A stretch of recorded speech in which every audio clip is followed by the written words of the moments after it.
Sports lives here. Powered by Anajar and Levine Accident Attorneys. Call 1-800-747-FREE. That's 1-800-747-3733. In Miami, at a Domino's game, you'll always find your abuelito. And whenever you want a low price, you save with your Pricito. Save now with your Pricito at Doral Kia. The Marlins are on a 3-game win streak after overcoming a 6-0 deficit to defeat the Phillies 8-6. The Mets are in town tonight for a 7-10 first pitch. Devon Achan says that teams underestimate the Dolphins this season. They'll be in for a long day when they play them. Of course, camp continues today.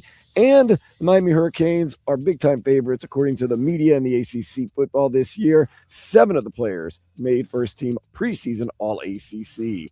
This weather report is brought to you by Tornado Roofing and Contracting. Have a leaky roof? Take action now. Get a free estimate. Call 954-968-8155. Temperatures around 90 today with overcast skies. I am Dan Day. It's time now for the Joe Rose Show here on 104.3 FM WQAM.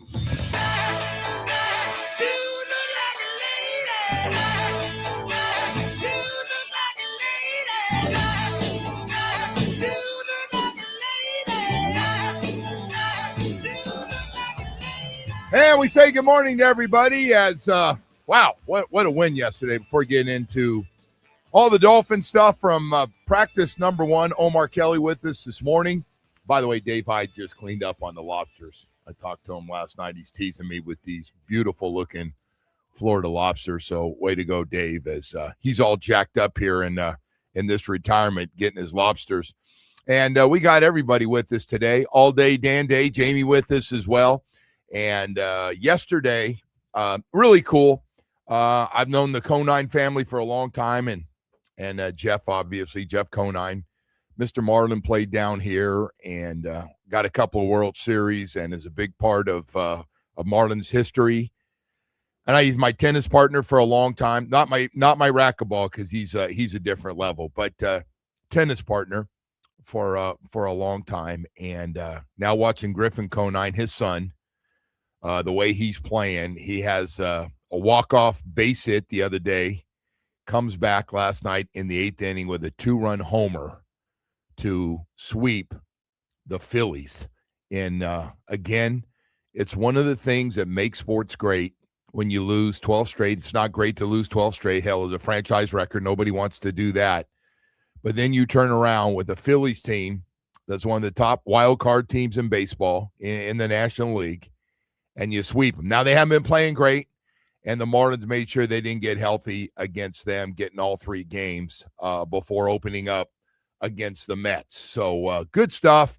And the reaction, the reason I bring up Jeff Conine, we see the parents a lot when their kids get their first hit in the big leagues, and Craig Minervini would be up there. Oh my God, it's your son's first hit. And the family's in town. They know their son's he got called up from the minor leagues and he gets that first hit, and mom's crying, and you're thinking of all that work, and you're taking your kid to travel league and little league baseball. All that money too, that money. But I got to tell you, Omar, Jeff's reaction, who, if you don't know Jeff Conine, he's a pretty serious dude a lot of time. He's just, that's his personality.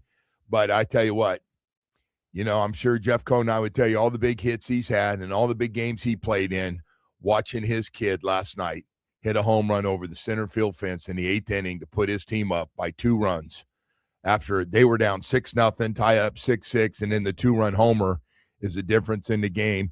He left early. I didn't know this till Jamie told me earlier that he had a walk-off base hit. Oh, those walk-offs are special, man. That's the biggest hit you can have. You get a base hit, ball game, guy scores. So he had one of those a couple days earlier, and the Conine family left because he was batting 7th, and they go, well, they'll never make it that far. And, of course, they get like 5 hits, and Conine gets a 5th hit, so they do get to him in the batting order. And so they weren't there. They left early. The friggin' Conines left early. They're worried about traffic? Yeah. Okay. It's one thing for your you. Your kid is in the lineup to bat, and you're worried about traffic leaving the stadium? I think Jeff the Marlins Stadium? Jeff was so I know Jeff's thinking. He's thinking he's got 7 guys before he comes up. Am I right on this, Jamie? 7 guys. Yeah, he was really low in the lineup, and they were down a couple of runs at that point. It was 7-5. That's right. So Jeff was probably like, Never happened. we'll get home, we'll beat a little bit of the traffic, we'll get in the car. But he did say he was listening to it on the way home. Yeah. Well, listening and seeing it, I get it, by the way. It's just, I'm sure in the car they were going 5. He and Mom were jacking high fives to each other in the car.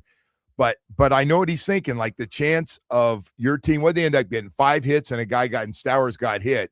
So they went one base at a time to win that game. And the 5th hit was his son's base hit to right field. So just a cool story. And the video was all over the place of seeing Jeff Conine high-fiving everybody around him as a really, really proud dad. And he should, because Griffin Conine, this time up, has played by far his best baseball, hitting with power. His power surge is, what was that, his 9th or 10th for a guy that's and I mean, he's ripping them. They're not cheap home runs. So I just wanted to start with that kind of a home flavor before we get into all the Dolphins stuff from yesterday's practice. I missed first 30 minutes or so, but I didn't miss much. You didn't miss much because they were doing a lot of individual teamwork. I can see I'm going to be. It's all right to be late to practice, because they do a long stretch. It's like 20-minute stretch, and hey, if it keeps you healthy, cool with me. And then they open up with special teams period, and they must have went for 20-minute special teams. Yeah, I missed that. Yeah, I didn't see that part. Oh yeah. You got there right in time. I had to figure out the parking situation with everybody there. So, but hey, man, it was fun to watch. Halfley's first day, and it was strange seeing. I'm so used to seeing 1-on-1s and 7-on-7. I mean, we're in a world of 1-on-1s and 7-on-7s. You go to a park, and little kids are going. There's 7-on-7 tournaments all the time. Yeah, that 7-on-7s is the new flavor of sports. It's become like AAU basketball. However, football is played 11-on-11. And that was the point that when you ask the players about it, they're like, yeah, we love it. No wasting time. This is the game we play. Yeah, no pieces. Let's just get the whole pie. Don't give me just a piece of it. Yeah. I mean, and truthfully cool. speaking, if you think about it, because understand, I'm on my like 7th coach, so I've seen a lot. Yeah, I know. I'm trying to knock all that stuff out of you right now. Yeah, that's 26 years. So I've seen a lot of practices. The moving of special teams up, I like it because it gets the bodies warm. And it makes it a priority instead of something you just wedge into practice. Because truthfully speaking, I used to take a nap or do a little rest break or hydration, during special teams. I wasn't paying attention. I don't pay attention to special We didn't teams. put a lot of time into special teams in the old days. Yeah, no, they put a lot of time into it. And when you're not expected to be a good team, the third phase of your game has to be good, right? Yep. So it's a priority. They start out with it as a priority. Then they go to individuals. They do individuals, and then we're right into that action. You know what's so funny, Omar? I'm glad you brought up special teams, and I heard your stuff yesterday, and was listening on Miami Herald, getting some of your stuff from yesterday, and the special teams is like when we talk about teams, nobody talks a little bit about field goal, never about punter. And then all of a sudden in a game, a guy returns a kick, or they're returning kicks, and they're having field position 20 yards better than you are. They're on your side of the field with these new rules, and now you're going, what the hell, man? Do we have anybody run down there and tackle? Yeah, no, or block? And then it becomes a big deal, right? Oh yeah, absolutely. Cameron Good. Cameron Good is the last member of his draft class that's existed, that's still on the roster, and in fact, there's 6 people from. I mean, there's 5 people from the last 6 draft class for the 6 draft classes under Chris Greer on this roster.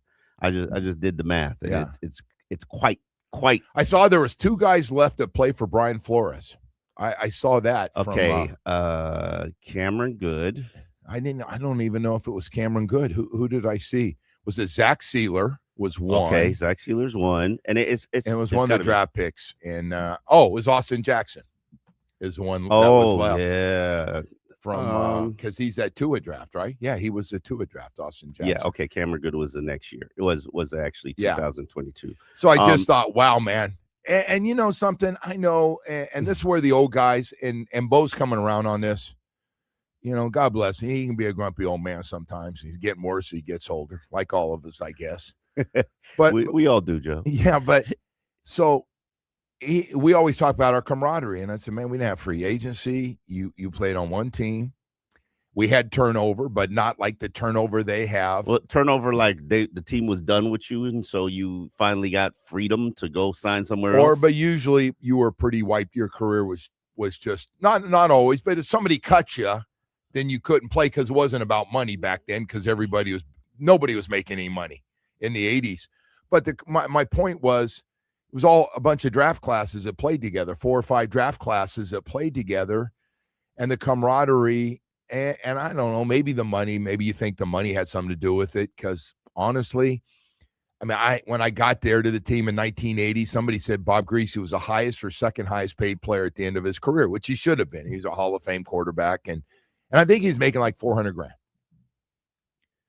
Okay. And I don't know who the other guy that might have made a little bit more, but he was 1 or 2. And then later on, things were rolling again. And I remember Dan Marino being the first or second, along with John Elway, $1 million quarterback.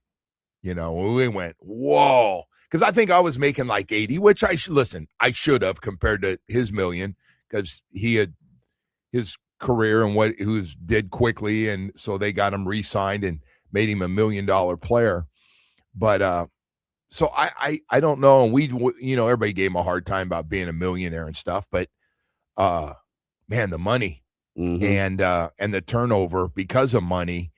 I don't know if we're ever going to have the camaraderie on these teams, because the turnover every year on all the teams is no question. It makes it hard. And listen, you don't always know what you're getting back, man. It's funny you say that, because I think it was the 2024 Dolphins season team where they were following up from that impressive 2023 year. Was it? Yeah, 2023 year. The 29 points a game year and all the touchdowns. Yeah. And I thought there was going to be a tremendous amount of carryover from one unit to the next, because they really just enhanced that unit.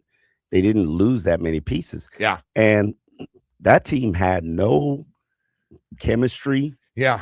They acted like strangers. Well, and it was pretty much the same team. But if you remove certain elements from it, it changes the dynamic. And Mike McDaniels basically said, yeah, he knew that had the potential to be an issue because he experienced it in San Fran. Just because you get 80% of your team back, that doesn't necessarily mean you're getting the same team back. No, and also players age, and they're not the same people. I just think, and the other thing is, sometimes you load up teams and they just don't work. Yeah, no. I know we talked about that a little bit yesterday. Sometimes you just get the wrong guys, and the chemistry is just and so I can only relate as far as marriages, but where it just doesn't work. And it's not a shot, it just you don't there's no firework. You go, this is just and you see it early, and you see, damn, when he got here, he was kind of saying one thing, we're working out, but like, oh, damn, this is going to be a problem. And he's going at it with his coach, and you go, oh, boy, this is. See, but here's the But I think Hafley and those guys, I don't think they're going to be, because of the circumstances. And we talked about this yesterday, with 21 draft picks from the last 2 years, 3 or 4 guys in the class the year before still trying to prove themselves, and Chop Robinson, the president of the club, and a whole bunch of free agents on cheap contracts. 40. I mean, that's a pretty motivated group that nobody's going to stand up, and some of the things we've had happen, and I want to go back. We always do this, and I'm guilty as hell. You go back and some of those things that happen in locker rooms, and we're going, oh, my God, where the guy wouldn't talk and another receiver was talking on his behalf. Were you there that day? Yeah, that was a funny day. Yeah. I understood. Me and Mike Boss were cool, so I understood the frustration. Yeah. He just didn't want to say anything. His season was over. He was done. He was trying to get out of there. Oh, he did it. Oh, remember, that was the season that they tried to run a coup on Ryan Tannehill, and it failed. They tried to get him benched for Matt Moore, the receivers. No, they love Matt Moore. Yeah. Matt Moore was the people's choice. They tried, and I get it. Matt Moore was my guy too. Matt Moore was. I went drinking with Matt Moore. Yeah, I wasn't the only one drinking with him in preseason, but yeah. But no, everybody loved Matt Moore. Yeah. So So when you basically when all your receivers with battery in their back put by the defensive players go up to Coach Philbin and say, "Hey, we as a team want Matt Moore to be the starting quarterback. We feel like we can make the playoffs with him and not Ryan Tannehill." And your coach is basically say, "No." You basically know you're sitting toast. I'm not during that time I was there, and you're right about a lot of that stuff. I totally agree. And that's why this situation, Malik is a quarterback. He's got a great attitude. He works. He defends. And I knew this was coming. I expected it. I like my receiver room and all those things. Hey, man, that's the kind. But that's the kind of stuff. What's supposed he would have said? Yeah, I'd like a better receiver. Well, he could. I mean, guys do that. We get more of that today. Yeah. We just had a guy for the Phillies here that said we got to get we basically need to he comes out and says we got to make some moves, like we don't have enough talent on this team. So the guys that are sitting there, and so I saw the comments from his manager, and look at, if I was one of those guys, I'd say, hey dudes, you're making a lot of money as one of the best players, Bryce Harper. Why don't you friggin' play like not hit 250?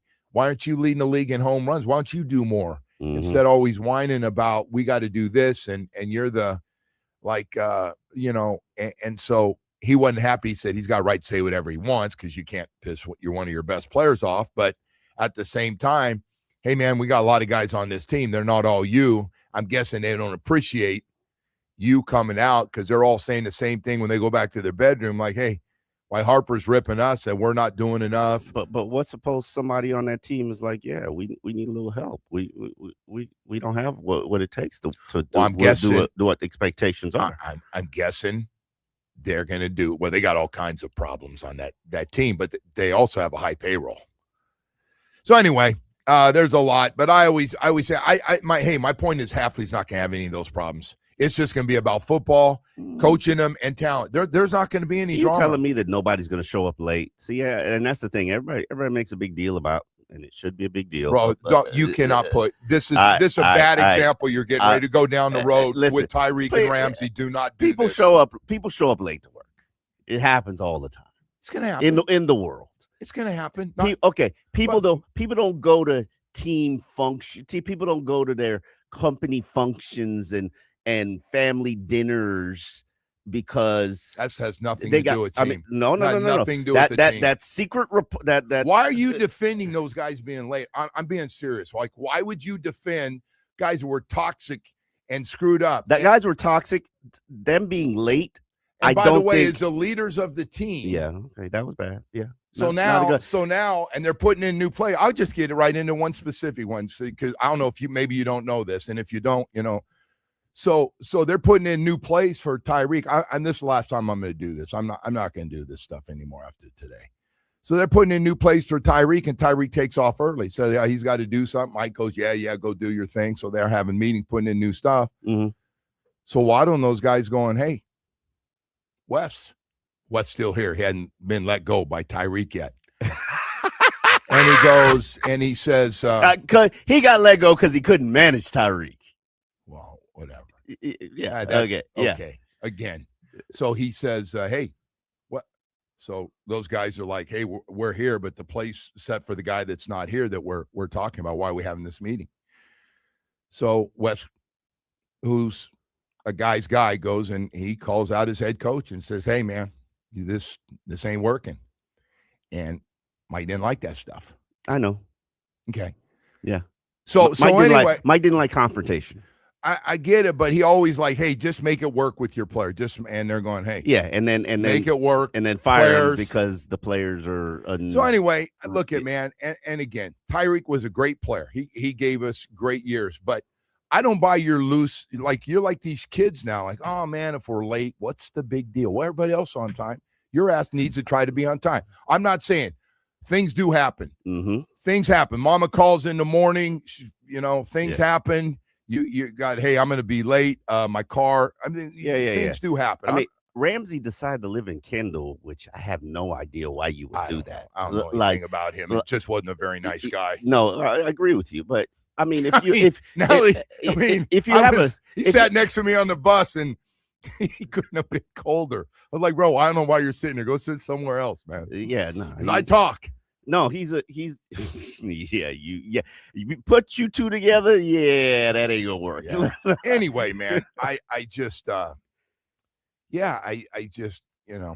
you downplayed a little bit too much for me, but that's fine. Listen, I know, and by the way, nobody's gonna be we had guys who were late too. Yeah, But okay. guys oversleep. Yeah, Came in. some people party too late, too much, and they got fined, and we moved on. But they weren't doing it all the time. That's true.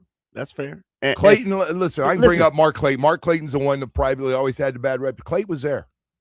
Clayton was there. Whether he stayed out all night or not, Clayton was there. And again, like Tyreek, you never worried about him on Sunday. Let me tell you, here's the perfect example of Tyreek, and everybody I don't know made why we're doing this. Everybody I'm made a big talking deal about this team, and we got turned to the other one here. Everybody made a big deal about Tyreek. Tyreek showed up what he was doing before practice in training camp. Tyreek showed up to practice during like 1-on-1s and 7-on-7s and 11-on-11s. He literally walked from inside the building to 11-on-11s. Ethan Bonner's been running routes for like 30 minutes, and then Tyreek just goes into a drill. Those guys thought, long as we're stretching, we're ready to go, they just would. I mean, it was just, hey, listen, man, this thing, I don't know why we're talking. I can hear the coaches going, this ain't going to go on this team. We're aware of it. First thing I said to Halfley when I met him after he was named the coach, I said, hey, how do you feel? I don't know why it just came out of my mouth. I said, hey, coach, welcome. So how do you feel about guys being late? And he looked at me like, are you kidding? And now you know him. But I just don't think any of these things are going to be a problem. Listen, I'll give you one thing that could be a problem. How will Tyrell Dotson handle things with his big personality if he's not playing? Is the only thing I thought about. Okay, I don't think he has a big personality. No. What I'm saying is he's been a starter coming off a really good year. He's a guy that was calling. He's a green dot guy.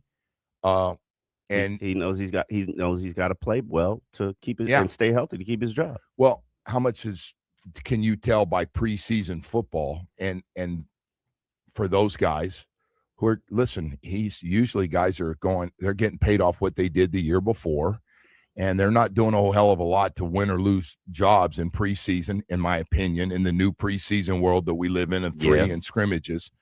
So, I just want to see if he splits time or loses playing time, how he handles it. He's the one, because I think he's a really good football player who I really respect, and they drafted a guy high at his position. He knows the game. Yeah, no, he got it. No, I get it. I get it. He gets it. We got to go to break. I'm super late.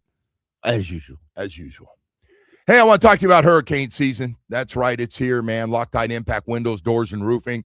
Their windows, Hurricane Category 5 rated. Loctite Impact provides 100% financing with zero down, no interest, no payments for a year. You got no leaky roof. Replace your old roof now. You can pay later. Plus, 24/7 roof repairs. That's right. If you're just saying, I can't get this thing, I don't want to pay for it, it's expensive, I just need to patch it up. Who does that? Well, Loctite does it for you. Best part, Impact Windows is low as $6 per month per window installed. Don't wait for the next storm. Get the deal of a lifetime today. Keep your home protected. Whether you're in Dade, Broward, or Palm Beach, Loctite Impact is a name you need to know. Call today, 954-500-LOCK, 954-500-LOCK, and let their professional staff take really good care of you. Answer all your questions. Go to LoctiteImpact.com.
kind of hit it earlier, but like it's a two-way, but it's a very clear. This is how I want it, and we're going to do this the right way every day.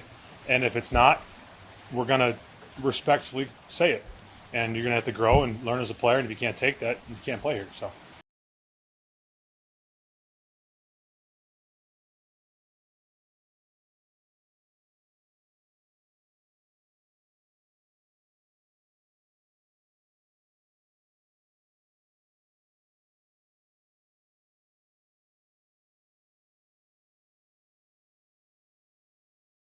Way, and it's going to be his way, and they kind of got a feel for it yesterday. Let's talk about some of the guys. Yesterday, it's kind of nice for the plays that were made. A lot of them were rookies. A lot of them were draft picks that made some plays. And Michael Taft with the interception. Taft got his old college roommate. Yeah, he did. He got one from Quinn Ewers. Quinn Ewers did not have a good day. No, I rolled out. I thought he was throwing the ball away, so Taft catches interception. He might be in a runner for that second safety job too. Listen. There, you can name any of the safeties, and I can tell you, you're right. They could possibly start. I told you yesterday, I love the Brian Flores approach. You graded out the best, you started the next day. I think they should take that approach for safety. Whoever grades out the best, you run with the ones with Dante Trader. I tried to get him on, talked a little bit about that yesterday. He said, "Listen, if guys are coming in and they're flashing, they're going to move up. Yeah, it's going to happen in camp." But then what do you do with the guys who struggle? Like, for instance, Ben Sims, the tight end.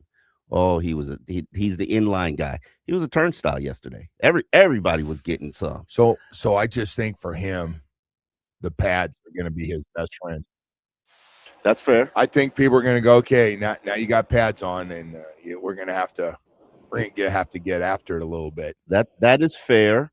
I thought, my colleague on my podcast, Isaiah, said, you should bench a guy who has a bad day. And I thought, I want to see how they respond. Yeah. Like, and I'm curious today. Listen, man, so I think we didn't have all this coverage of who's hot and who's not. No, I'm being serious. Who's up and who's down, because we laugh about it to this day, because I was thinking, oh, my God, I can remember practice. I was exhausted or sore legs, and I had, everybody has bad days at camp. Mm-hmm. Nobody gets a hall pass and has, hey, I just had a perfect camp. And so, you just can't do that. Now, guys are aware when they have a bad camp. Don't put a bunch of those together. Don't drop two balls every day in camp. Just like Ollie Gordon, he fumbled, and then the next carry, he burrowed over a bunch of guys for a 10-yard run. Well, it's funny that just bouncing to that topic. One thing all coaches, whether they're nice coaches, whether they're mean coaches, maybe their biggest pet peeve of anything, missing blocks, dropping balls, is fumbling. Yeah. No. It's funny. Look at Raheem Mostert. I think of Raheem. Raheem cost the team 2 games in that season. He had a couple fumbles, and he started losing playing time. Yeah. And I was created a beef with Mike McDaniel. Yeah, and he wasn't happy. And I was like, well, I'll tell you what. And Shoes, that fumbling stuff with him. Mm-hmm. Now, he didn't he go after you if you drop the ball too, but if you're talking about turning the ball over. Yeah. And he go back, and if you fumbled it and he saw that ball was out, or because I hear Nat Moore. Nat Moore's he's at practice, and now this is old school. He goes, I hear him go, he'll just say, he'll be standing there, go, tuck the ball away. Even in warm-ups, guys will catch it, and he goes, put the ball away. Nat Moore? Yeah, Nat's old school. Yeah. And it was he does that now? Yeah, to this day, he'll be watching, and we'll be standing there watching in warm-ups, and those guys will catch it and kind of pawn it out when they catch it, or catch it behind their back, and have some fun. And Nat's like, and I can hear Shoes and Nat Moore's, I can hear his ear. God bless Don Shula going, hey, put that damn thing away. Tuck it away. Listen, I asked Devon Achane yesterday because of the Ollie Gordon fumble. I said, because Achane's a leader, and he's expected to be a leader of his team. When you get the paycheck, it comes with responsibility. And I was like, what's the penalty for fumbling? And he was like, you know what? I got to get back to you on that, because we definitely need something. Like you put the ball on the They, grass. they know, though. Yeah, I mean, Hey, you get a reputation of being a fumbler no matter how good you are. Now late in games and you're holding the lead and you're on the bench. Oh, yeah. And the other guy that's not as good, but they trust, that holds on to the ball is carrying it. I remember Don Solinger back when I covered University of Miami. You know Don. Don's one of the greatest coaches. Don has one of the greatest high school football teams. Don't even go his NFL resume from the guy he delivered. Yeah, he's still out there. He still goes to practice. I believe it. He still goes out to UM. He probably rides his bike to practice. I love Don, but back in the day when they had Portis and Gore and Tyrone Moss and rest in peace. If you fumble, you had to carry a ball around all day every week. Yeah. For a week. There were some crazy things. Yeah. And if a teammate, I forget what happened if a teammate got the ball. Like a teammate, everybody's job was to get the ball out your hand. Of all the things that you can do, seriously, in football, I was thinking, it's funny you said that because the fumble yesterday and it was a nice play made by, I forgot who made the play. Willie Gay. Willie Gay made the play. No. It was Willie Gay David strip. No, it was you're right. Ajabo. Got a forced fumble. You're right. And I was thinking, of all the things, and again, this is like you can drop a ball and they'll get on you a little bit. You can drop an interception. You can whiff on a sack that you have there and the guy's in. You can do it all, and they're a little mad. Yeah. But not mad enough where it's going to cost you playing time. Oh, yeah. Not yet. Oh, yeah. But you fumble, you're done. Yeah. Go and sit over here with me. Yeah. Right. And especially you fumble at a crucial part. Now, sometimes they put you right back out there, but you fumble the next game, and it's like, Raheem fumbled 2 straight games. Was it 2 straight? Yeah. I didn't remember. But Indianapolis and Buffalo cost the team 2 wins. Yeah. Coming out, Alec Ingo also fumbled in the Indianapolis game, but that cost them the win. And then I think it was the next week, Buffalo in the third quarter, they're having a drive to go take the lead, and he fumbles in red zone. Yeah. Hey, so getting back to yesterday, and I like the mix and match with wide receivers with Wills, which tells me they're all going to get a chance to play with them. I was curious about that, and I did see Caleb Douglas out there and Kevin Coleman. They're 2 draft picks out there with them. Coleman. Everybody likes Kevin Coleman, and he just continuing from what he did in camp. He's going to push some guys for some.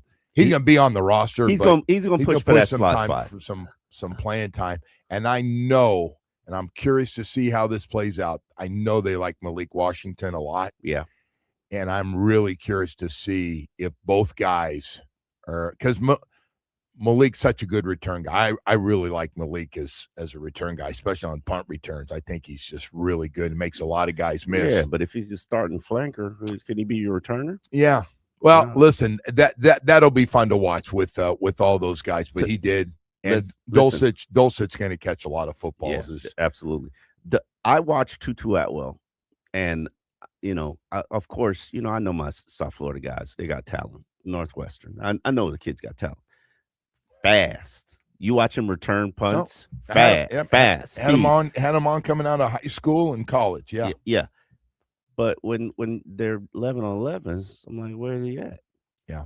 And I'm trying to. He's the most seasoned, experienced receiver on the team. He does not look like it. Yeah. And the guy that's had the biggest numbers yet is Jalen Tolbert a couple years ago with Dallas. But you're right. And Tutu did have a good year a couple years ago. It's pretty good on that Rams team. And hey, listen, they're trying to get. I think Tutu's going to shine. I do think he's going to have his moments as we get into this and not just one practice. Hey, Omar, we're going to shoot to a quick break. Coming up 7:00 hour.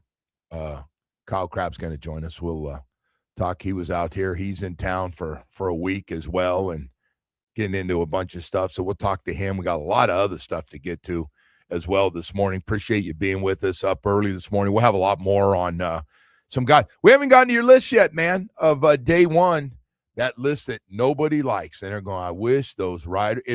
It's the biggest thing if you're to ask players why they have to put it out. Not that they necessarily see it, but the families see that stuff. Who's good and who's bad today? Down. Who's hot and who's not? Stock up, stock down. I don't know which you guys own, which one. Yeah, I'm a stock down. Yeah. Okay, stock down. Yeah. All right. Hey, I'm a stock up on South Florida Chevy dealer. Stock rising, man. Are you kidding when you talk about Silverado trucks and a Colorado truck, like a Colorado Custom to the ZR2, and maybe a Chevy Silverado from the Custom Trail Boss to the Silverado EV. Yep, stock is up, man. They're great trucks. It's like we've custom made a truck for you. 10 models, 4 powerful engine choices. Silverado delivers an impressive balance of strength, dependability, and efficiency. We got a truck for you. Full-time working truck, let me see. Second part would be a family truck. Need that extra space for the kids. We got them, of course.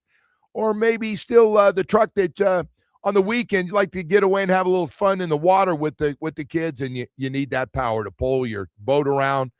Man, we got a truck for you. Whether it's a Chevy Silverado HD, maybe it's a powerful LTZ with the premium style and substance to match, or go to the biggest with the Chevy Silverado HD High Country. You can't go wrong. We absolutely have a truck perfect for your lifestyle here living in Florida. Chevy's got a Florida truck for you. Take a test drive, fall in love, get a great deal.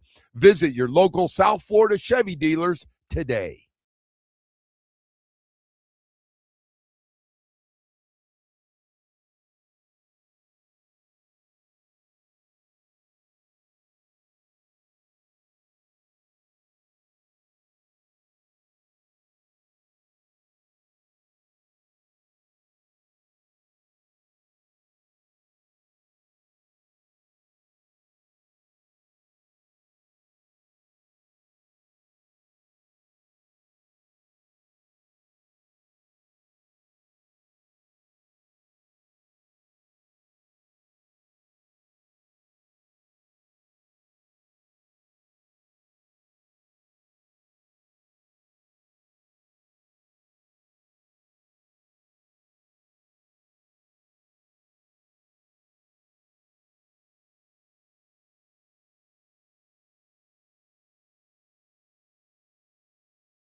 Hey, welcome back, and a good morning, everybody. Day 2 for the Miami Dolphins today, 9:30, Omar? 9:30 again? Yeah. They're all 9:30s. Pat's first day on Sunday. Nobody say anything. I think you're right. No, Pads is just go Monday. out there. Pads is Monday. Pads Monday, not Sunday. Yes. Oh, they have to have 5 practices. Oh, I thought Sunday when they invite everybody out, that was going to be. We will confirm with Halfley today, more than likely. But yeah, the rules are the rules, and you have to have 5 practices before you can put on pads. All right. So anyway, yesterday, Kevin Coleman, and by the way, we shouldn't be surprised. Kevin Coleman also had a real nice offseason as well, which whatever that's worth, OTAs and mini camps. But Kevin Coleman did a nice job as coming in here as a lower draft pick and kind of fitting in and catching some footballs every day. Seemed like he was making some catches. So I thought it was interesting after practice. I was just watching the young guys. Now, listen, when you say young guys, hell, the whole team's young. There are not a whole lot of old vets around this team. But Michael Taft, Chris Johnson, and even Dante Trader came over to our side, and they were doing some work and talking. And it was funny to see them out there. These rookies, they're not acting like rookies. And I know it's kind of hard to explain. Usually rookies, when they're here and you're in pads and the vets are kind of leading you around and all this stuff. Why do you say they're not acting like rookies, though? I just felt they were comfortable. It looked like I saw guys out there. They looked at this whole thing. They're coming into a home they feel very comfortable with. It's not like where it's a veteran-heavy team of a whole bunch of proven guys. Yeah, no. And I just got that feel. And again, yesterday they were all BSing around and joking around while they're doing a little work afterwards. And a lot of guys staying out there. There are 22 rookies on the team. Now, a lot of those are undrafted players, but 22 rookies on the team. Keep in mind, it's a 90-player training camp. 22 rookies on the team, 40 guys on one-year contracts, most of them for the NFL minimum. I think like maybe the exception of 4. Yeah. So that's literally 62 people on a 90-player training camp roster. Yeah, that have no status in the league. No. Well, listen, a little playing time does give you a little bit of confidence, that for Tolbert and Tutu, we're just talking about those two guys. But those guys struggled in the league. They're playing for the NFL minimum. Yes, this is a great opportunity here. And Halfley talked about it yesterday when he did the interview with us, which you could find on WQAM.com. Jamie, did you put that up? Everybody has got the opportunity to become an established player, a starting player, if not a star in the NFL. Here, this is a great opportunity here. Clinton Farrell, former first-round pick, a supposed bust, even though he had an 8-year NFL career. You want to start in the NFL still? Here it is. Here's your opportunity. Yeah. Chop Robinson, you want to silence all the critics who think you're a first-round bust? Here's your opportunity. No, that's a great point. I don't disagree. I said this yesterday. I said I've never seen a better opportunity for a whole roster that's got a chance to get their careers going, whether you're a rookie free agent to a third or fourth year player and it didn't go well on another team last year and you kind of got pushed aside and didn't get the playing time or stats. Whatever your excuses why your career didn't take off, well, you get a fresh start. You get a fresh start right here. Yeah. It's a very unique situation, and boy, it is across the board. Mm-hmm. And I'm not saying every job on the offensive line or defensive line is open, but I'll tell you what is open. 6, 7, 8 spots. I don't know if they keep a 9th offensive lineman considering some of the things that have happened around here. But it is, man. It's a team of opportunity to take advantage of with everything. That's why that was kind of what I was getting to with these guys coming in here. They're not coming in. It's just different than it used to be where you knew only a handful of guys going to be on the team. Same guys were back. They had a good team before you got there. But you see all the guys. But what I like about the situation, especially for the rookies, is, outside of the first round picks, nobody's here, you're a starter. You're a starter. These are the expectations for you. A lot of these guys are second team, if not third team, and they got to work their way up. And I respect that. Don't gift anybody anything. I can't. Well, I'm going to gift a few guys. I know you are. I'm going to gift the left tackle. Yeah. I'm going to gift the left guard. Okay. Yeah. I'm going to gift the center. And I'm going to gift the right tackle. Would you gift them too? Yes, you would. Okay, that was my point. 4 of those guys are starting. If they're healthy, yes. Well, come on. No. Yeah, of course, okay. if they're not healthy. Okay, well, yeah. I mean, Devon Achane is starting. Yeah, absolutely. Okay. No question. Now it's who's going to be 2 and 3, which are important positions because you can't play one guy the whole season. I'm not comfortable. What? I mean, you aren't comfortable where? From what I've said so far. I'm uncomfortable with you gifting Malik Willis the job. Not to say that Quinn Ewers is better than him. I want everybody to earn whatever they got. So that's the best you have is you still on this Malik Willis. No. That's the best. Chop Robinson too. Chop. Everybody. But if you're Jordan Brooks is gifted a job. Yes. Okay. Jordan Brooks. Zach Sealer's gifted a job. Yes. But everybody else, Kenneth Grant, nah, you ain't getting no gifts. Okay. Jordan Phillips, no gifts. You want to earn it. But by looking at the roster, you do understand. I do understand. Whether they're starting, those guys are going to be playing a lot of football. Okay, but what if Zeke Biggers is better? Zeke Biggers right now. Zeke's going to play. Yeah, Zeke's going to play no matter what. Yeah, he's going to get playing time. I hope. I don't know. He got playing time last year. At the end of the season, after he got pissed off because he wasn't included in the little rookie every rookie plays. Guy could have helped you on special teams. They didn't play him for most of the year. They didn't think he was ready. Whatever. He was ready. He was ready. But it lit a fire on him. Okay. I just believe, hey, and we're talking about your favorite coach. He's not my favorite coach. Oh, he's one of them. Okay, maybe. I like Gase. I like Gase a lot. No. I'm talking about D-line coach. Austin. D-line. Oh, yeah, Austin. Well, that was his coach last year. That is my favorite. Austin playing the best guy. So you're saying he did? No, I don't think Austin has full control over. Come on, man. Come on, man. They were playing this Butler kid for what? Butler had a good camp. He had a good preseason. Whatever, and he sucked in the season. Okay. So you could have moved him out a long time ago. I think when those guys are ready, they play. This ain't okay. You and I there we go again. But you cannot say that every job's going to be open. I just named and you why can't I say that? And by the way, why can't I say quiet because I said some names and you had to admit. Yeah, I mean, but some of those are names I don't even want to see in the preseason. Dulcich, by the way. No, he ain't earned it. You're not giving him anything? Nope. I got him on my guaranteed list. No, he got to show me he can do some inline work.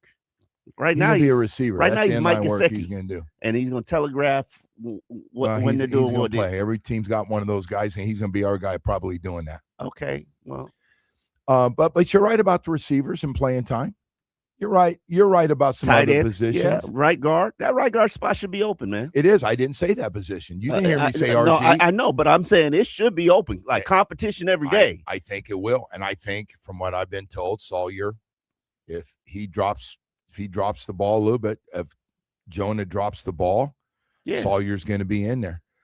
But if you think everybody is open competition around this league. No, I didn't say that. This roster should be. But it is as open as I can remember for backups, playing time. True, that's fair. You know they're going to rotate the big guys in the defensive side. That's fair. Yeah, you're That's right. all. Packages, linebackers, I agree with Chop, and I agree with Chop Robinson, and I'm going to tell you right now, Chop's most likely going to start. Yeah, if he can set the edge. That's true. I mean, because he's going to play, but the thing is, you're right. He's going to play, but he got to set the edge. And also, I need to know if he loses some of that athleticism with the weight gain.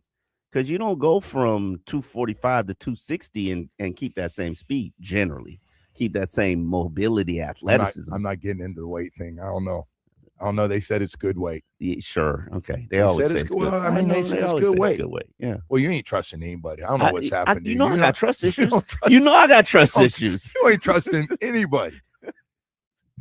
So you're saying Malik, just so I know, you don't think Malik should be out there with that first group right No, now? no, I think he should, but I think on a day he struggles, I think you should throw interceptions. Let me go. Let Quinn go in there with the ones. I want everybody to feel pressure. I want everybody. I know they were trying to build Malik's confidence. So the other thing is with this, guys are going to throw interceptions and try to make throws to these guys. But we damn near had 4 or 5 yesterday. I want you to feel that pressure. I want you to feel that heat. Name the last competition I saw. But this is not a competition. The last quarterback competition I saw was 2012 when Ryan Tannehill got to compete with Matt Moore for a week. Who was the other guy that got? David Garrard. And that wasn't a competition. David Garrard got hurt. Didn't he get hurt? Yes, he got hurt jumping in a pool. Yes, absolutely. Yeah. And he had locked up the starting spot. Did. Yeah, he was there. He was head and shoulders better than that. Was a crazy year, man. That was not my best year on the radio. I could tell you that. That was a rough one. Was that the year we had the HBO show? No, it was right. Hard Knocks. I can't remember the year. I think it was, man. Show. Hard Knocks. No, we had Jonathan. There was Martin nothing good about Hard Knocks. We had Jonathan Martin on the HBO. There was nothing good about Hard Knocks. That was not our best from the receiver. Yes, it was because Chad got cut on TV. That was bad though. And he said, "Hey man, I'm gonna go out and get in trouble, Stu," and he did. He did. I remember stuff happens here that I was so excited to see. Chad is such a good guy, and too. I got to tell you, he is. And I got to tell you, worse than that is our general manager looked like amateur hour Jeff Ireland. He couldn't have looked worse. No, you can go ahead. You can tell me he's a wonderful guy. You had dinner with him. Me and Jeff had beef. Listen, man, Jeff said stuff. 2s, 3s, and 4s. I mean, you were lying. And then he tried to. But who's that on? And Devontae. That's on him. And by the way, I want to call my grandma. Can I call my grandma? No, it's bad. You got traded. Can I call my grandma? Coach, first-time head coach, Joe was just not comfortable. No, Joe was a deer in headlights. Those cameras, those HBO cameras. It wasn't HBO cameras that made him a deer in headlights. He was just a deer in headlights. Joe had no business being a head coach. All right, let's go to break. I'm just trying to get you. You are getting me riled up today. Hey, we're just rolling here, 7 o'clock hour, and we're going to add somebody to it. Kyle Crabb's going to join us in the 7 o'clock hour. We'll talk to him. Hey, right now I want to talk to you about something that I'm super sure about. When you sign your insurance policy, for some brokers, that's the finish line, handshake, commission, done. Then you may not hear from them again until it's time for that renewal. Your business runs all year, and so do the gaps in the wrist. That's why I'm introducing Super Sure. If your company has more than 25 employees, whether you're the owner, CFO, or HR manager listening right now, it can be too complex to just buy a policy online. SuperSure is a super agency built for you, licensed in every state for your business insurance and employee benefits, all with year-round support for you and your team. At supersure.com, you can access tools like fine print facts, which translates your current policy into plain English so you see what's covered and what's not, plus a business value calculator so you can estimate what your business is worth, so you know what actually needs protecting. Go to supersure.com. One super agency, one powerful platform, all your policies in one place. Go to supersure.com. That's supersure.com. Paid for by Supersure Insurance Agency, LLC, a licensed insurance agency. WQ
Miami Hurricanes basketball. And now, the new home of the two-time World Series winner, Miami Marlins. Powered by Anajar and Levine Accident Attorneys. Call 1-800-747-FREE. That's 1-800-747-3733. In Miami, at a Domino's game, you'll always find your abuelito. And whenever you want a low price, you save with your Pricito. Save now with your Pricito at Doral Kia. The Marlins now winners of 3 in a row, overcoming a 6-0 deficit to defeat the Phillies 8-6. They head to the Mets tonight, 7:10 first pitch. Marlins are also said to be fielding offers for Otto Lopez and Xavier Edwards ahead of the trade deadline, which looms Monday, 6 p.m. Eastern Time. Miami Dolphins continue practice today. 9:30 is when it starts. And 10-year veteran Josh Richardson announced his retirement. Guard played 2 stints with the Miami Heat, most recently 24-25 season. This weather report is brought to you by Tornado Roofing and Contracting. Have a leaky roof? Take action now. Get your free estimate at 954-968-8155. Temperatures around 91, 92 degrees, and a very, very, very low chance of rain throughout the day. I am Dan Day. Now back to the Joe Rose Show here on 104.3 FM WQAM. All right, welcome back, and good morning to everybody. Omar Kelly with us today, all day, Dan Day, and Jamie. And I just had him looking out the window here before we get to everything. And I see them all over. I don't know what they seem to be all over this area where we work here in the Miami Shores, The the young Haiti hip area, baby. No, I see the changes. You're right. There's more restaurants. It's a cool place. Yeah. I just got old and Browardy, and I can't, I'm not down here, but they got these Waymos. Is that what they're called, Waymo? Yes, sir. They got Waymo chance. I'm never going to be in one of those friggin' cars. We got one parked outside, I guess, waiting to get some kind of signal. Yeah. Ready to take somebody to work. I am not going. And by the way, they had them in San Francisco to start with, and I'm thinking with those cable cars running around that city up and down those hills, I wouldn't Waymo out there either. Listen, and I sure the hell ain't Waymoing here. If I told you 5 years ago you would get in a car with a stranger, and basically I've been getting in cars with strangers forever. They were called taxi cabs. Now it's but just now it's Uber. Yeah. Now it's I Uber. didn't care. Yeah, okay, that's true. Guy didn't even have to speak. He can speak 1 of 200 languages like Uber guys. I don't even know. I just said, and they got the information and they just drive. Yeah. And if it looks like they're not going the right way to my house when I've been drinking, I go, no, you got to get off here. Listen, okay, that's true. You can't sit there and correct the Waymo. But, would you jump in that thing? I would, because I trust a Waymo driver more. I don't trust it. I trust a computer more than I trust a South Florida driver on their phone doing their makeup, eating their ham sandwich. Have you been driving to work? Because you get to work at like 4 a.m. in the morning. Start driving at 8 o'clock and see all the women doing their makeup in the mirror while they're driving. Are you crazy? I would, of course, I'd take a self-driven car. Hey man, I know because I like to get in the faster lane, and I see somebody going slow. And almost every time when I go around him, I look, and the guy's on his phone. He's looking down at that phone. Of course he is. He's getting whatever's going on. And so he's probably reading Jamie's stuff on social media here. Yeah, he's listening to the Joe Rose podcast. Yeah, he's doing something. He's on social media. He's like, hey, bro. And you're like, hey, you're going 55. Don't go 55. Go 70 plus. Thought you were going to out yourself for me. No, because somebody will be mad. You got to be careful what you say. You know that. But, I'm not getting in that thing. That spinning thing on the top there. Listen. Have you been in one yet? No, I haven't been in one yet. But my homie's got one of those Cadillacs that drives itself. And what do you mean? Cadillac's now got a car that drives itself too? Yeah, Teslas too. You sit in the driver's seat. The car just does the driving. It's all computer, man. No. Yeah. Listen, they're saying it's safer than human drivers because we are prone to errors. I have not seen that. I'll take a chance. I'll take my chance. You'll take your chance with humans? But I'm not going to Romo, and I'm trying to get away from the Romo. Oh, you don't want to do that one. Oh, listen. Hold over. I had a couple drinks. Hey, listen. Why does everybody always say 2 beers when they like, all right, sir, I can smell alcohol. Hold on. 2 beers. Let me address the smell alcohol. 2 beers. I go out. I'm in bar settings all the time. I'm in club settings all the time. I thought you slowed down. Now you're one of the guys. Now, well, why you trying to shame me? Why you trying to out me? Like, I'm trying to slow down. I got to find the right one. I'm still, I thought you did, and then you flipped on me here when we talked yesterday. I flipped like two. Come on, stop. Stop. And you always tell me, Joe, this one's a little different. You always say, Joe, and you show me a pair. I go, man, it seems really nice. This really one is pretty. a little different. This one is actually a lot different. But you said that. I know I've said that. This leads to counseling. Yeah, same pattern. I still got my therapy sessions scheduled. I'm good. Well, you're not listening to the counselor. Sometimes I think he just likes the story.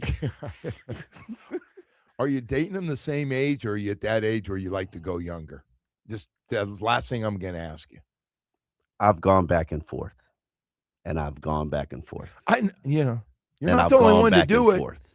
I know a lot pros of and cons guys, to both. A lot of guys in their 50s and 60s out of a marriage just decide whatever happened, her fault, your fault. You know both what? have gone young. Let me say have this. Just flat out gone young. Let me say this. Let me say this in my defense and in the defense of older men, more mature men who date younger women. I have never been in a bar setting, a club setting, and walked up to a girl and said, "What's your age?" You can tell. You could tell. Nah, some. And I want to give a shout out to older women that look really good these days. Yeah, absolutely. There's a lot of all day Dan Day and I. We talk about this topic a lot. Yeah. And I said, like women older, and look, they can get help. I don't care. That's great. They care. They want to look good. You like a little help? Okay. Yeah. I just say, you know what? Older women look beautiful. This has been a great time for women aging really well. Not everybody. Yes, but not everybody ages very. But you can see. But Joe, I don't know their age, and I don't ask their age. You can't tell. You can't go within a few years of figuring out somebody's age. This year, I dated a 50-year-old. She doesn't look 50. Okay. I dated a 32-year-old. But that's okay. Yeah, it's all right. Yeah. But Omar, don't you after about 5 minutes of conversation kind of get an idea? No, if the conversation isn't there, I'm not interested. So if it's deep, you should probably have an idea of their age. Yeah, but sometimes they're younger than I think they are. Yeah, but you got listen, so I'm not trying to get in your business because I had the same business. So it's both of us. I had 2 kids, and I'm back out on the streets. And that you can't have some like 21-year-old with 2. No. I don't go young. I don't go in my 20s. I don't go in my 20s. If it's you're not Belichicking me. Then. Yeah, okay. nah. If it's in the 20s, I'm the fruit's too not ripe yet. Like I can't. I don't know. I don't want to read into whatever that meant with the ripe fruit and all that stuff. I know what you're saying. Yeah, but I do know history has told us you love younger women. But I love women. I love women. Yeah, I love women. I don't care what the age is. But I just don't know. I just need to date. Perk and I were talking about this behind. Okay. Yeah, I said Perk behind our back. Yeah. And I said, Perk, he goes, hey, he just seems like he likes him. And next thing you know, I go, hey, how's it going with such and such? And he goes, no, we're not together anymore. It's another one. But I really like this one. And it's that same pattern. It is. I got to do better. I got to do better. I got to do better. You can do whatever the hell you want. You're single, man. I got to do better. You can do whatever you want. I just. Listen, I have a problem. We went from doing Waymo. What's good I went for from me. Waymo to your personal life. Boy, it's beautiful. Yeah, I gotta start doing what's good for me, and not doing, doing what's dangerous.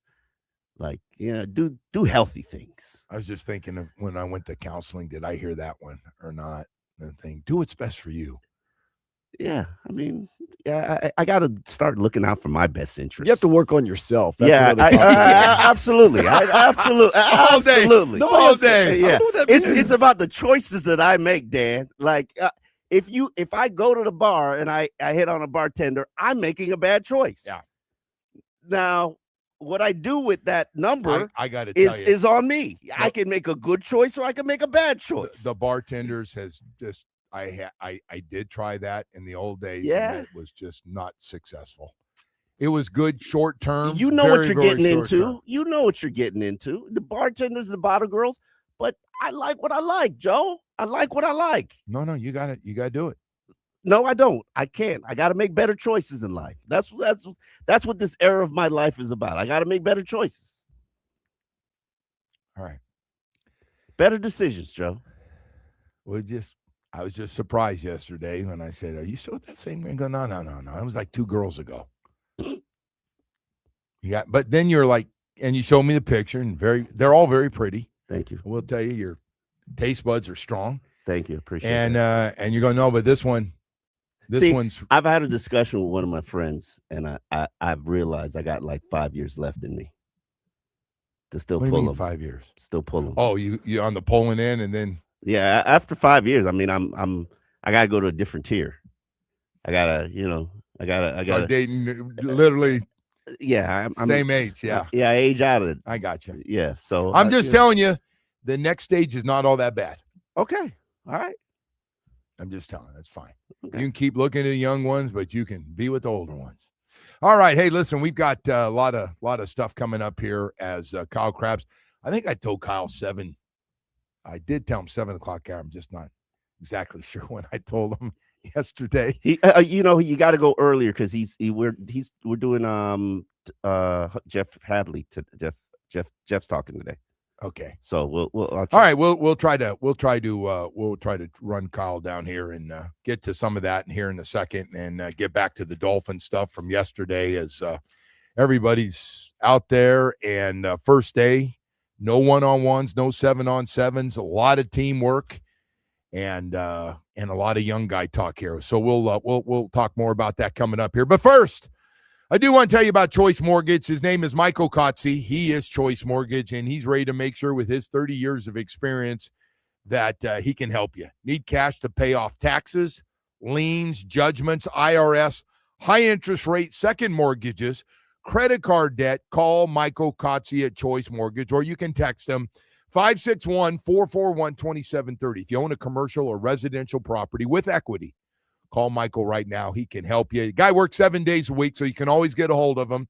He's been helping Floridians for more than 30 years. If you're looking to buy a home today, he'll get you pre-approved with little money down. Now's the time to lock in before interest rates go even higher, which could happen.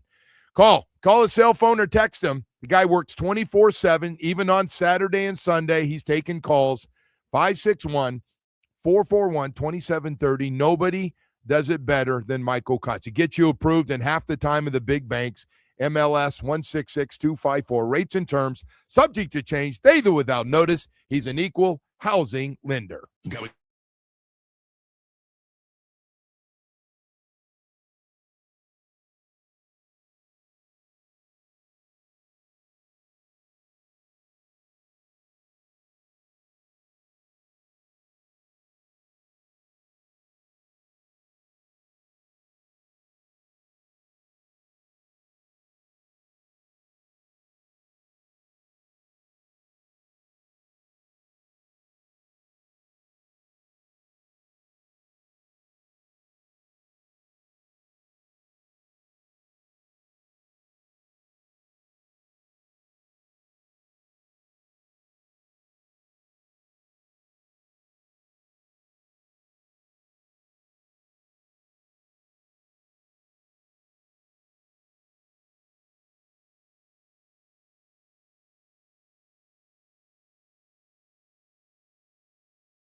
in a series, and if you're doing that, then you're gonna have a long day for yourself.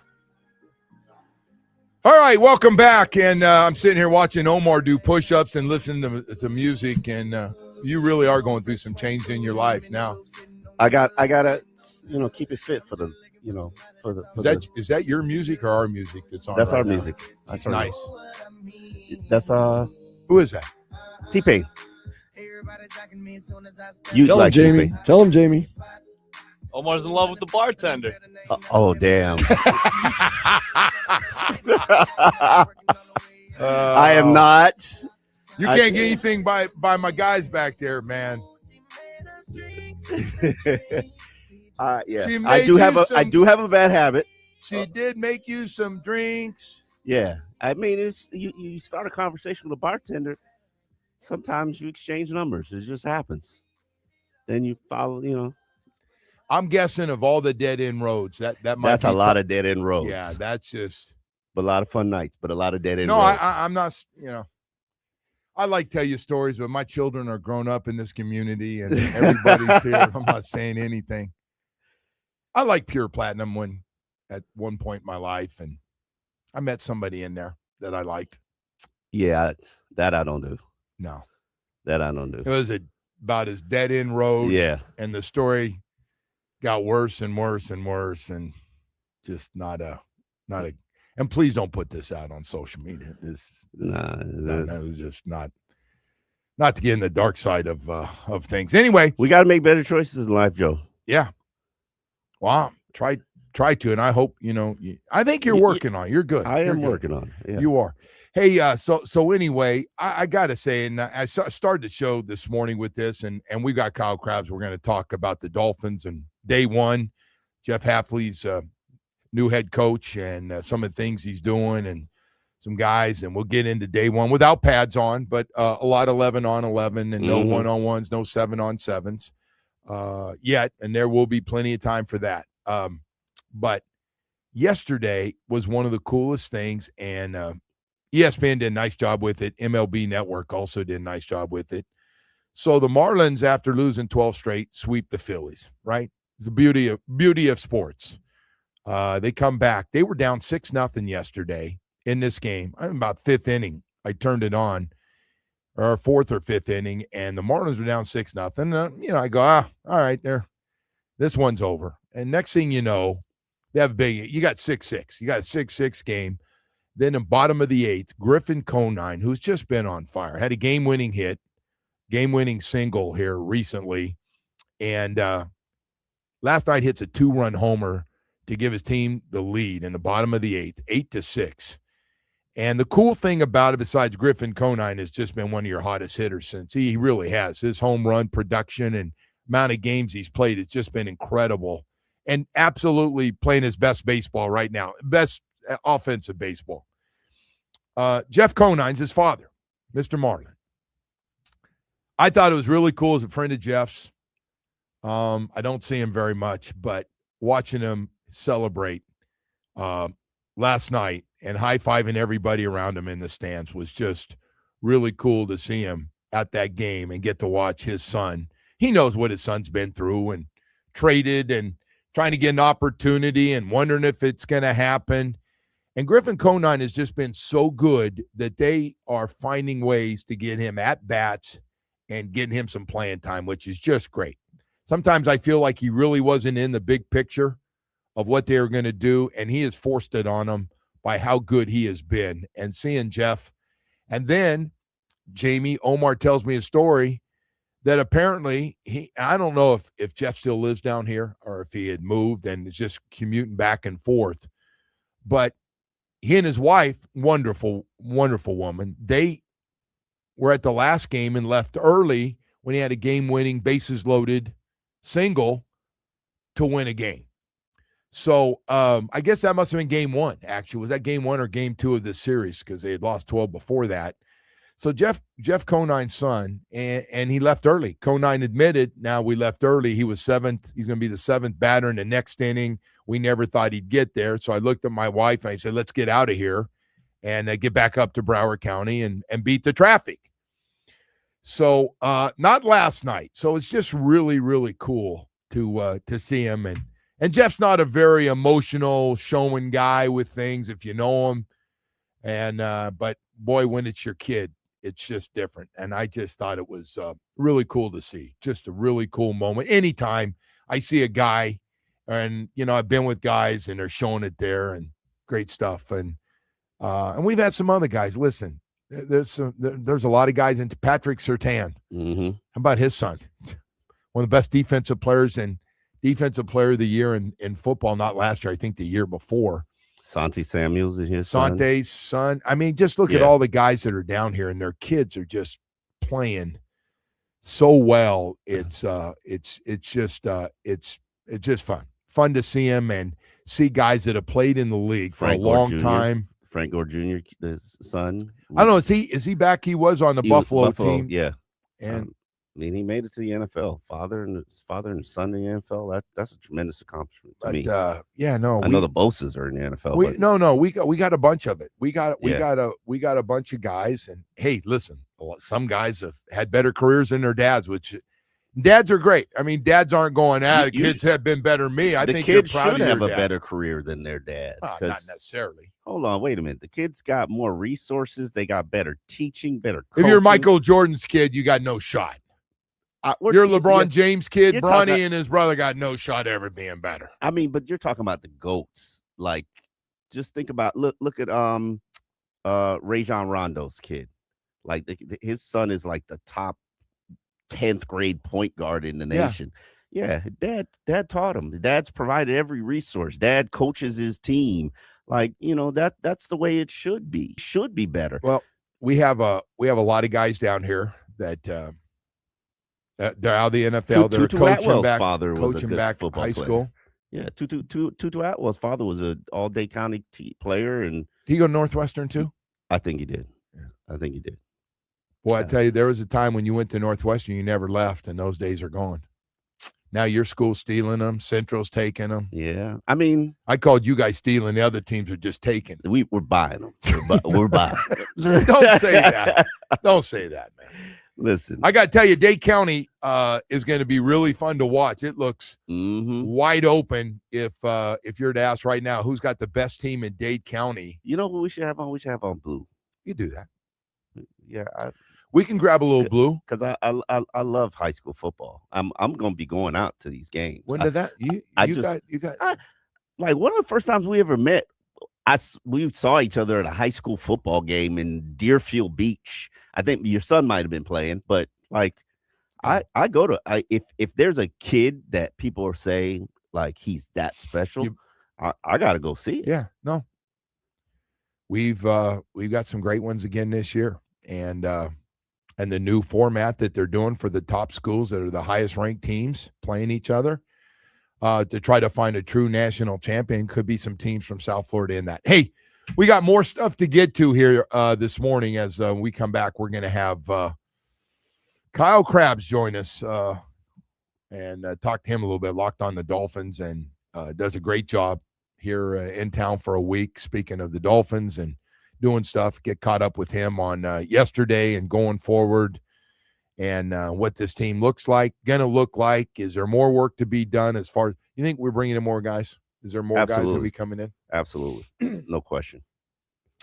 We should, by the time we get to the next 7 weeks, there better be like 70 players in here. Well, I'll tell you what, it is nice because you got to cross your fingers. I've seen already like 3 teams been hit with big injuries, losing really key guys in the first couple of days of practice, which is, you're going to lose guys. We know that. You're going to lose guys. Boy, you just hope you get out of preseason and out of camp almost, if not completely healthy. And if a guy is injured, you hope it's a 4 or 5 week deal. Yeah, I just want them to have a relatively healthy first 2 weeks of training camp. I'm taking baby steps, but I know that's not reality. You're gonna lose guys. Yeah. So hopefully it's not the wrong guy. Right. No, I agree. I agree with you.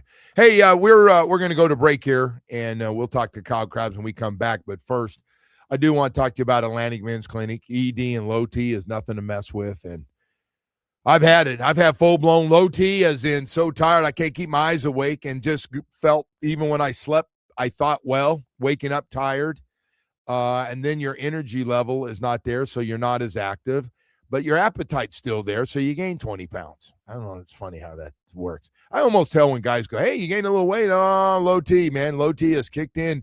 You're not as active as you used to be and still got that big appetite. Hey, man, low T can really mess with you, but it's the ED as well that kicks in. Did you know every man is going to have ED and low T as early as their early 40s? Half the men in their 50s. 60s, you're shot, man. You're in bad shape. And, hey, when your sex drive goes from hit and miss from week to week, and then that one weekend, nothing's happening, and you realize you need the blue pill or need to find something else, man, it's time to call Atlantic Men's Clinic and just knock this out. You can do it. People are always surprised, like, you can get rid of low T and ED? Of course you can. Atlantic Men's Clinic does it better than anybody. You get tested, the PSA test. If medically advised, a test dose, they do that. Their experts come in and meet with you. You go through this program. They'll ask you questions. You answer them, and then they're going to put you on a program once they see everything that fits everything you need to get great results and turn it around quickly. And if you would like to get rid of low T and get your energy level and your sex drive back, one place, Atlantic Men's Clinic. 2.5 years. I've been going to Atlantic Men's Clinic for 2.5 years.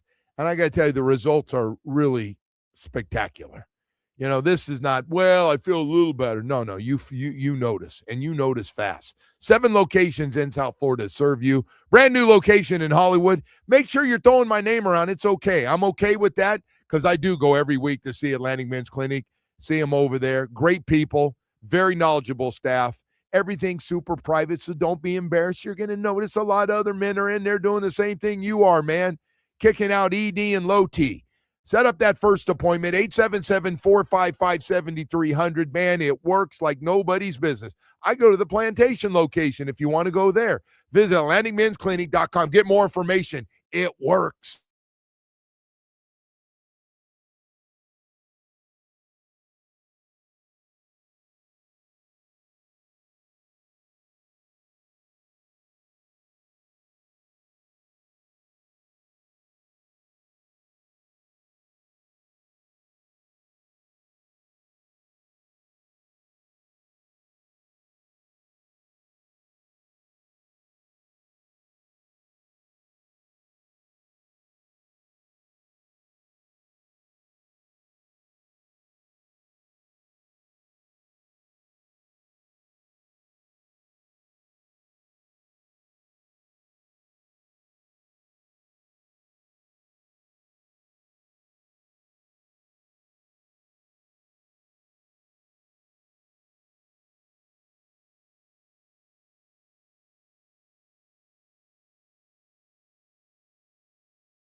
All right, after weeks and weeks of speculation and what's going to happen, finally here, day 2 of camp for the Miami Dolphins. Jeff Hafley yesterday, day 1, and joining us this morning out there for all the action yesterday.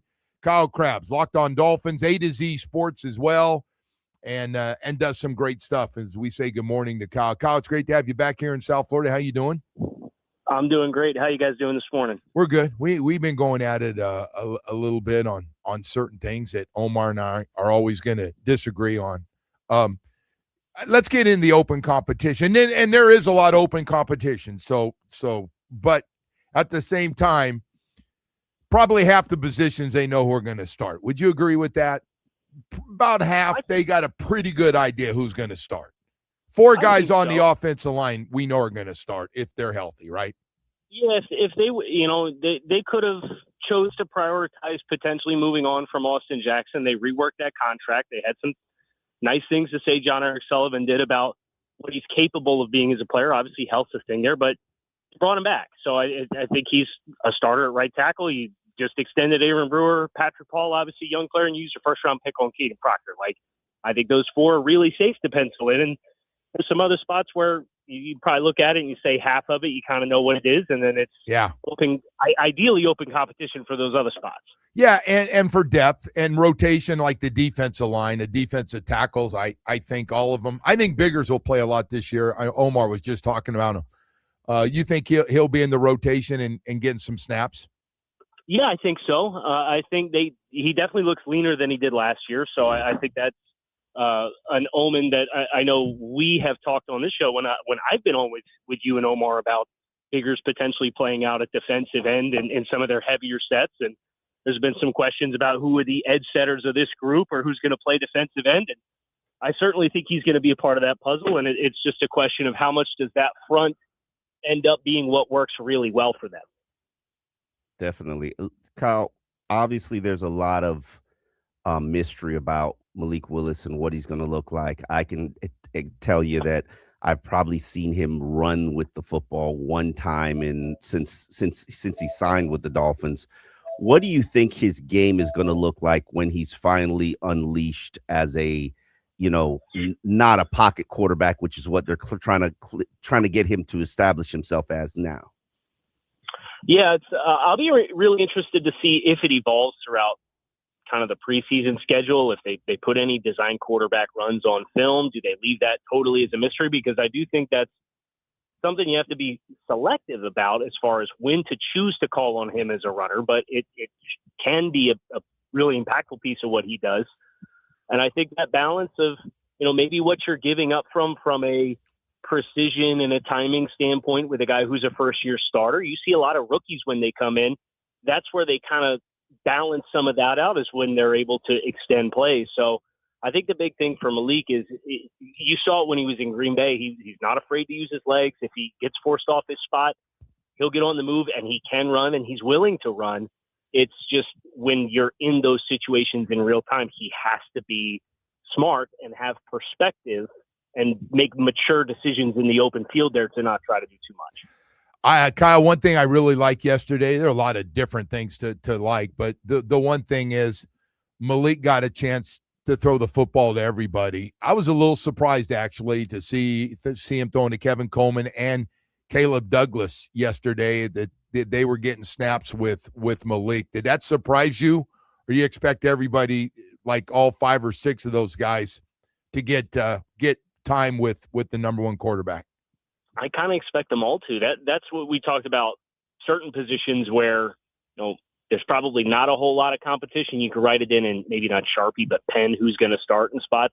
I don't think wide receivers like that, and I don't think it should be like that. I think that should be a full-on battle royale with all of those guys, and you're trying to build chemistry with all those guys. Some of those guys were up in Jacksonville with Malik doing their private throwing sessions during the off period, and I think that's outstanding. But that wide receiver group, I want to see as many different combinations to see who he really clicks with, because there's no promises made to anybody in that room. There's no marquee investment like a first or second round pick. Now, Caleb Douglas drafted 75th. You'd like to think you're going to get a certain impact from him, but it's a little different the deeper into the draft you get. I do think the expectations shift a little bit, and I don't want to start anything between you and Omar about expectations for first-round picks. I'm just there's nothing. I mean, we go on and on. Yeah, it's never going to change. This has been going on for years, and I expect more out of ones. And he look at some of it. He's right about the 5th-round pick, especially at safety and defensive tackle, could end up being 2 of your best players this year on the defensive side of the ball. So, Kyle, do you know that this team has 8 players left from 6 drafts under Chris Greer? 8. Yeah, it's really when you want to wonder why the bottom dropped out as fast as it did. I mean, they made 8 draft picks in 2 years, and one of them was in the first 2 rounds, right? So and then you're having, amidst all that, even when you had consistency with the head coach, and you had 2 regimes or 2 head coaches in 6 years with Chris Greer, or 7 years with Chris Greer, you end up with how many different defensive and offensive coordinators? Like when you had a defensive-minded head coach, how many offensive schemes did you run? And then when you had an offensive-minded coach, how many defensive schemes did you run? Yeah. And all of that feeds into 3 and 3. That, yeah, that's such a toxic cycle that you certainly hope that these guys all coming in together at the same time can hopefully set the stage for. And I can't imagine to what level the offense would have to look for Bobby Slowick to be a head coach candidate next offseason. But man, what a great development it would be to have the GM and the coach come in at the same time, and then have 2 or 3 years of continuity with the scheme to kind of get yourself rooted in it, so it becomes easier if you do have turnover on your coaching staff. All right, practice 1. So I stayed out of the Chris Greer thing. I was very proud of myself. I didn't even touch it. Everything, hey, the way it ended is how it should end it. Let's talk about who looked good yesterday for you. Some of the young guys that I thought a lot of young guys had their moments yesterday. Why has it got to be young guys? See, look at the discrimination against Willie Gay. It's always got to be young guys. No. Willie Gay did. He had a pick 6. It was a nice play, but of the young guys. See, look at you back at the young guys again. Wait, what'd you think? I thought I do think 2 young guys kind of popped. I thought Jacob Rodriguez had a nice day, made a couple of plays on passes in space, and that's something Jeff Hafley talked about this also. I think it was at the Combine. He was asked about off-ball linebackers. The first thing out of his mouth was guys that can play in space. So to see Jacob Rodriguez make a couple plays on the football, one of them was a pass from Malik Willis over the middle of the field. I thought he showed up in the right kind of way. I will absolutely give Willie Gay's flowers. And, I think with what Jeff Hafley's coming in, if you look at what happened in Green Bay with their personnel, they had a 1st and 2nd round pick at off-ball linebacker, and then they had this kind of hybrid. Isaiah McDuffie's a special teams guy, but he can kind of line up on the edge a little bit and play stack off-ball linebacker. And then Miami drafts Trey Moore in the 4th round, who kind of profiles the same way. Willie Gay's the vet version of that. So I'm really interested to see, obviously Willie Gay was the training camp All-Pro last year, and it unfortunately didn't carry over into snaps and opportunities because of what personnel packages they had prepared for him when the season started last year. Really interested to see if Willie keeps this pressure up, if he can parlay that into a bigger role within the defense as we get rolling here this season. Well, you never forget about him. He's got the big personality and loves playing football, but he makes a lot of plays in practice. You're right. We all get to see. That is probably one of the biggest mysteries I have about last year. Like, the guy made plays consistently, but then doesn't get on the football field, which drove me insane. But let me ask you about another player where we're very hopeful that he's going to make plays. Chop Robinson. How much do you think getting up to 265 is going to impact his athleticism? I believe he's got like a ridiculous 9.7 RAS score, which means like one of the best athletes in the draft and the rated athletes in the draft in like the last 10 years. It's comparable to Micah Parsons, but we don't see that on the field. And now that he's gained about 10 pounds, do you think it's going to shave away some of that athleticism? It might take some of the twitch away. I think he'll still have enough burst. Like, if they're able to keep him, when he talked after practice, he talked about playing in a wide 9 alignment, and he talked about, being in a 6 where, maybe if there's no tight end there, you're going to be in space and playing forward more, versus last year, some of their outside linebacker stuff required those guys to drop off into coverage. And I think if you take those reps out for Chop, I think maybe the first step effectiveness comes back, even if he's not as twitchy, because he's just doing the one thing that he's probably best served to do. But I hope it yields a better power profile for him. Like if tackles are going to be jumping out there to cut that angle out on him, I think that was the missing part of his game for most of his first two seasons was counter move. Okay, you're gonna play me light and jump out here. I need to take advantage of if you're setting on the balls of your feet. I need to play down through the middle of you and collapse you and get to the quarterback that way. I think that's the big thing for Chop, that if we can see that, even if the first step is not as dynamic, if he's got a second pitch that he can use off of it, I think it's a net positive for him.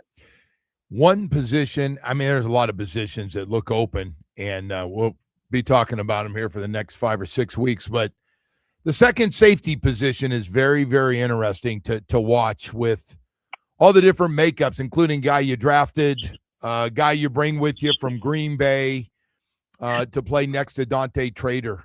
How do you think this plays out? I think the guy who probably has the best advantage is the guy who's been in the scheme with Hafley the last 2 years.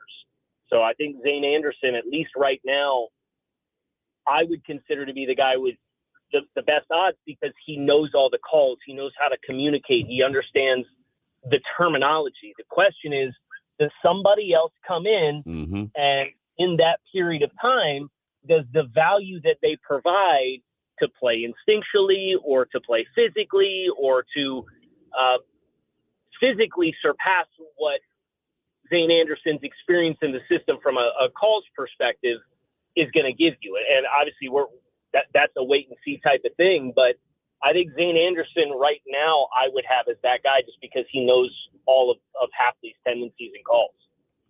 It's the continuity as opposed to the playmaking. But here's the thing. Who's going to make plays on that defense? Yes, it's early. We've only watched one practice, but who do you think is going to keep offensive coordinators up at night? I don't know if they have a bunch of those kinds of guys. Obviously, Jordan Brooks, all-pro type of player. Chris Johnson, you're hopeful as a guy who they really like and talk about moving and putting in different spots. If you're free to move Chris Johnson, I think that increases his likelihood of having a high impact. Do I expect him to be a field tilter like from day one? I don't think that's a fair expectation for him, but they certainly seem to think that he can get there. Other than that, I think it's Jeff Hafley's scheme. You got to scheme this thing up. You got to keep opposing offenses and opposing quarterbacks on their toes with being able to throw a bunch of different looks, and that's a challenge in and of itself because, as we've well established, they've got all these young guys who are kind of here for the first time together. So how big of a menu can you put together and how fast?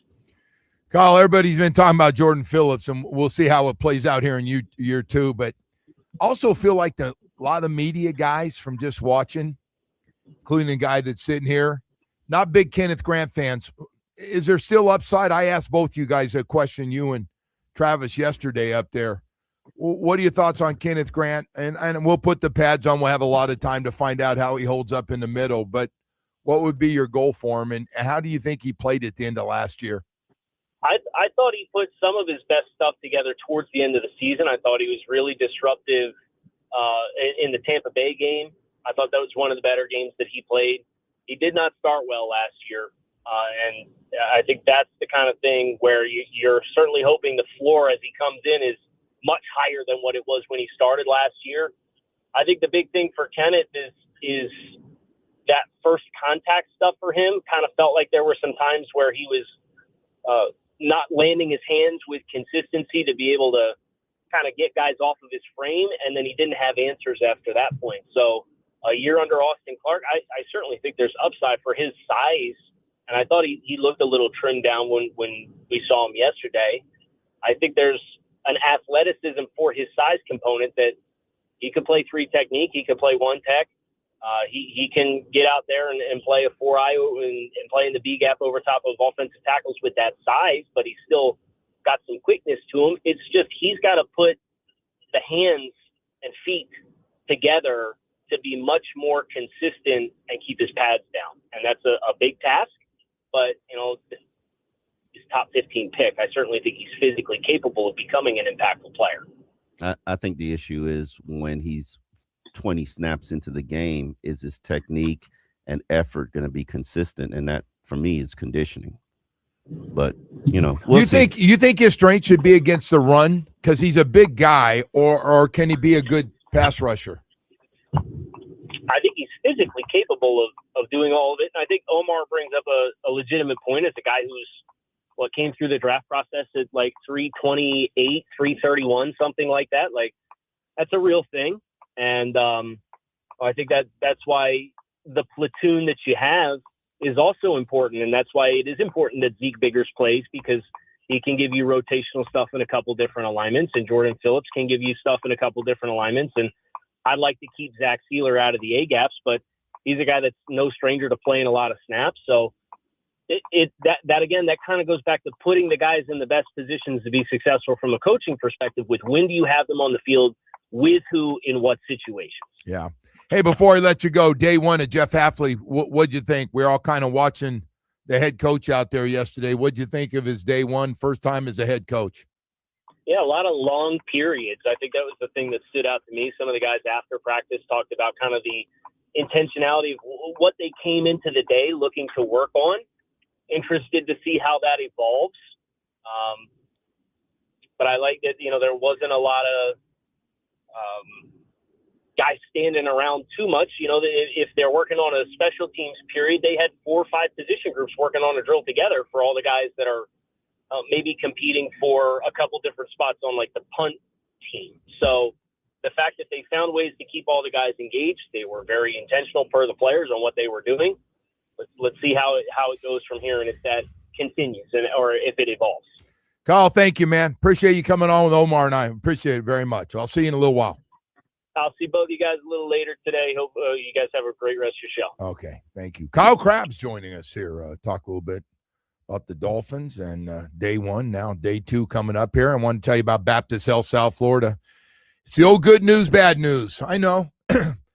The bad news is when you play sports, you're going to get injured. Sooner or later, if you're competitive, it doesn't matter what sport. I think we've all figured out through the years, sooner or later, it happens.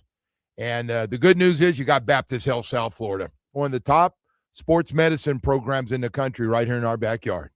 How do you say that, Joe? How can you say that? When you hire some of the top specialists in the country for every part of the body, then you have a chance to become a top sports medicine program. When you have a team of doctors for everything with the knee to take care of the worst situation knees in the world, save the knee, get guys back out playing again when they thought their careers were over. Those are some of the success stories that are taking place at Baptist Health. Shoulder, foot and ankle, hand, back, hip and knee replacement doctors, Achilles doctors, right across the board, man. They've seen it all over and over again. And with great facilities and great team doctors, man, we got you covered. All of us, not just high school, college, and professional athletes. Enter Miami, the Heat, the Florida Panthers, the Miami Dolphins, FIU, FAU, but everybody else as well. The next time you have an injury, just remember we got 3 great facilities, Doctors Hospital in Coral Gables, Hard Rock Stadium next to the training facility, and 595 in Pine Island in Plantation. The Pineapple is well and ready to help you. Visit baptisthealth.net/ortho today.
Tobin and Leroy, and Hot Crowder and Solana. South Florida sports lives here. Powered by Anajar and Levine Accident Attorneys. Call 1-800-747-FREE. That's 1-800-747-3733. In Miami at a Domino's game, you'll always find your abuelito. And whenever you want a low price, you save with your Pricito. Save now with your Pricito at Doral Kia. Marlins are now winners of 3 games in a row, overcoming a 6-0 deficit to defeat the Phillies 8-6. They are at the Mets tonight, 7:30, first pitch. 7:10 is actually the first pitch. Tua Tagovailoa has been sidelined with a back flare-up, so the Atlanta Falcons have signed backup Cooper Rush, and the United States Soccer Federation says contract talks with Mauricio Pochettino going positively, and an announcement is imminent. This weather report is brought to you by Tornado Roofing and Contracting. Have a leaky roof? Take action now. Get your free estimate at 954-968-8155. Temperatures around 90. Overcast skies, light chance of rain. I am Dan Day. Now back to the Joe Rose Show here on 104.3 FM WQAM. All right, want to thank Kyle Krabs for being with us this morning. Talk a little bit. Omar Kelly in the house with us here as day 2 of Dolphins practice. I started to say scrimmages. Day 2 of practice. Nah, scrimmages. What, 9:30? Yeah, Starts at 9:30. 9:30. It starts. You don't really 9:30. have to be there till 10, though, right? Don't tell everybody that. Yeah. And then go for about an hour and a half or so. More. 90 minutes, pretty much. I mean, it depends. Maybe yesterday they were just every week. I'm looking forward to Friday, which should be Red Zone Day. This schedule is a little bit unique because this is probably the first coach I've ever covered that he goes 3 straight days and then day off. Oh, 3 straight days. Then 4 and day off. Yeah. So I don't know, but hey, he's also the first guy we've had that just 1 practice against teams and not 2. Where you have that bounce back. He talked about that. I like the theory behind that. You like the theory behind you that? You get your ass kicked, and the next day it's like you're ripping, roaring, absolutely. You're going crazy. Like you got humiliated yesterday. Okay, but okay. All right, that's fair. I like to see how people respond to adversity. That's true. And that would be the other side of it. Mm-hmm. I say this all the time. I don't know anything about Jeff Hatley because I need to see how you respond to adversity. He doesn't have any adversity right now. It's really weird. It's just when we started we went to 3 preseason games, and it was a little bit with 4 preseason games. They started having teams come in early for these practices, and I went, okay. The joint practices are more important than preseason games. That's what's happened, and it's weird. It's just weird. Because it's a safer environment for the players. It is, because they're not going to tackle. I mean, we might as well get to the point where we go to 18 games and 2 exhibition games. They are. Yeah, I know. You sound like Roger Goodell right there. But the thing is, what are the players going to get for it? Last time they got better health insurance, better benefits for the old guys, and weed. Like, okay, what are you going to get for giving them an extra game this time? Yeah, salaries are ready. It's amazing how important that. No franchise tag. That would be what I want. What's amazing is when they do these bargaining things, that the drug testing was so important.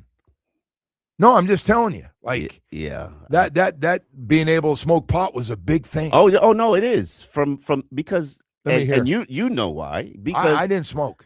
No, I'm saying. I'm not saying. Today's player uses marijuana for pain management, whereas the NFL was pushing opioids. I like their stuff better. The Dolphin stuff we got was much better. I'm just telling you, I like it better. Well, players like marijuana. It's so when I'm in a little pain, just to give you an idea, this is kind of funny. So I go to my doctor, and he goes, "It's just a little sore," and I go, "Listen, man. Give me a shot. I don't know how much time I have to play." Yeah, and but that was your error. No, and they all crack up. It's an old school thing, man. And I get it. Hey, listen, Alonzo Mourning. Alonzo took all that stuff, and was part of. He took a lot of stuff because he was old school. Took all that stuff, and I think that what do you have a transplant of kidney? Kidney. Wow, you think that contributed to it? I think that's been from all the stuff that he took. So He was an old school guy, wanted to play. He part of that old school NBA. Those guys, Yeah, no, you still hear some of them go, these guys play 65, 60 games. What the hell is that? Today's players avoid the needle at all costs. And they I don't know what the situation is. You know more about it because I've never asked, but I do know that if guys don't feel they're healthy enough, even when team doctors tell them you're fine, we think you can play, they're going, I need another week. And the agent goes, he needs another week. And that's it. It's player's choice. It's funny you say that because I'm actually writing a column on Austin Jackson about the situation that he put himself in last year. Because Austin says the team, they were 50-50. The medical team advised him that he should have shut his season down when he suffered his foot injury. Like, that was a season-ending injury. Then he's like, I don't want to give up on my season. I don't want to give up on my team. I'm going to rush back. And that was kind of the old school. That's an old school. Exactly. I'm going to rush back. He plays in the first game, re-injures the same injury, and then has to go back on IR, and then comes back and plays on the injury, makes it, work. And then the team asks him to take a pay cut.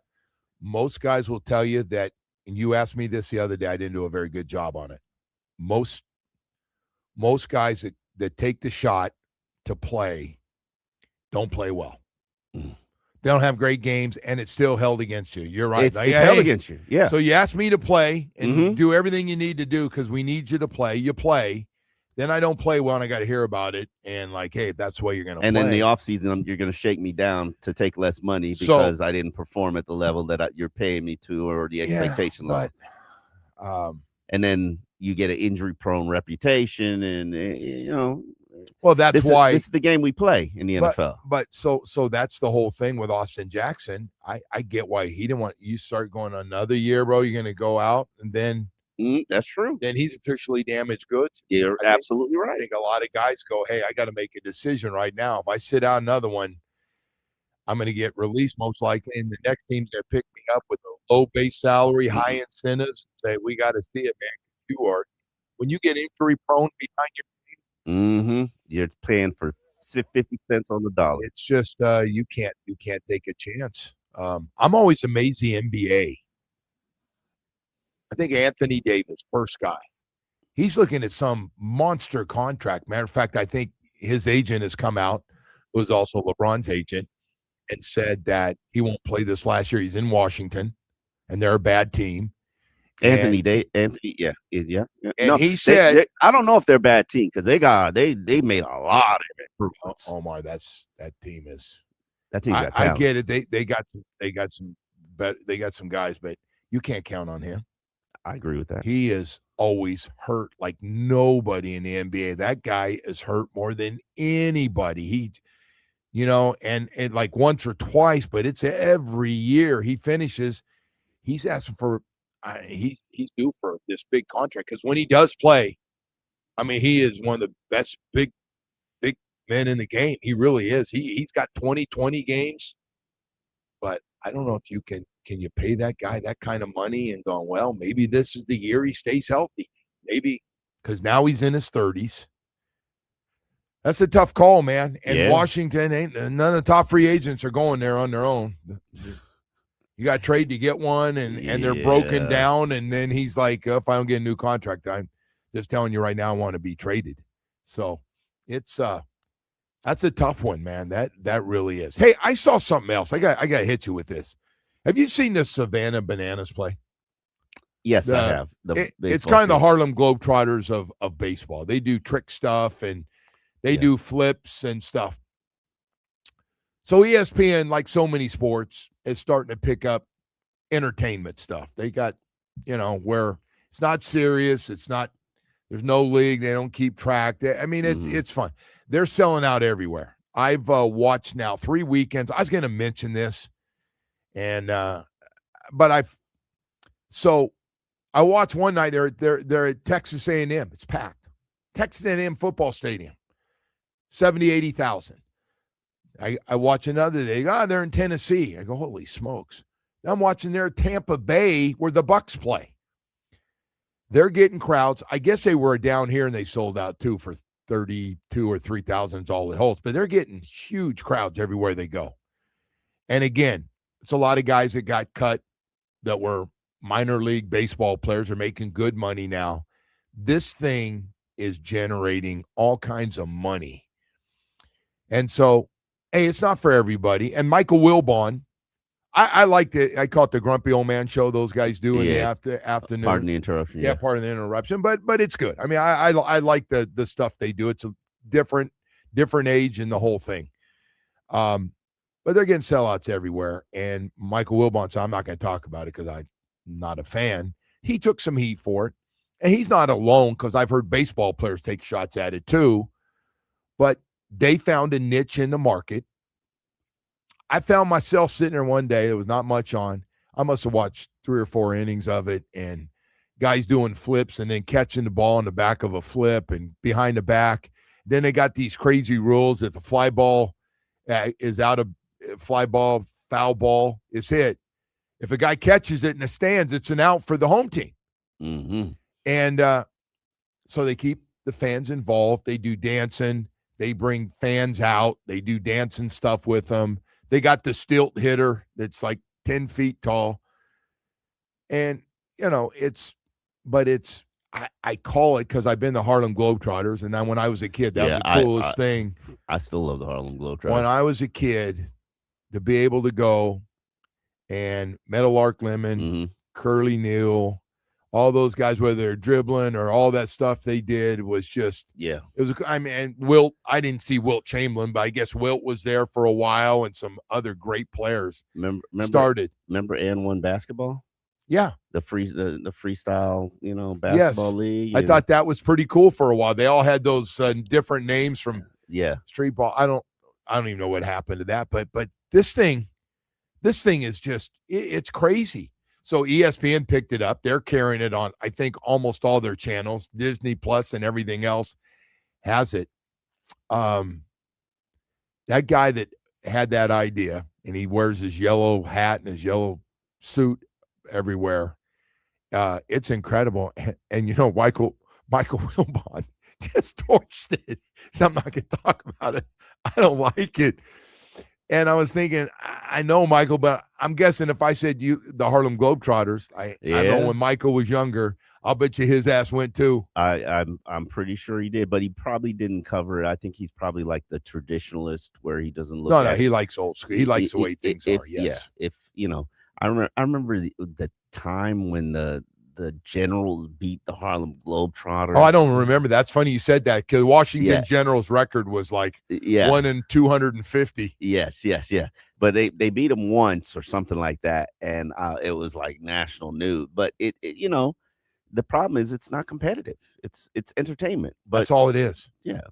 Well, you shouldn't be worried about the score and who hits a home run because they play in football stadium, so left field is like a little league park. It's like 200 feet, right? So it's like you hit a fly ball and it's way out. But it's got some – I got to give it. I would have never had vision to take these guys and get them. And they all have different outfits they wear. They wear the same uniform but different outfits. And some of them are showing their chest and they dance. And it's hilarious. The way they're introduced, the whole thing is – entertainment. I'm kind of like Michael Wilbon. I just like true sports that compete and count in the standings and the whole thing. I'm guilty too, a little bit of Michael Wilbon.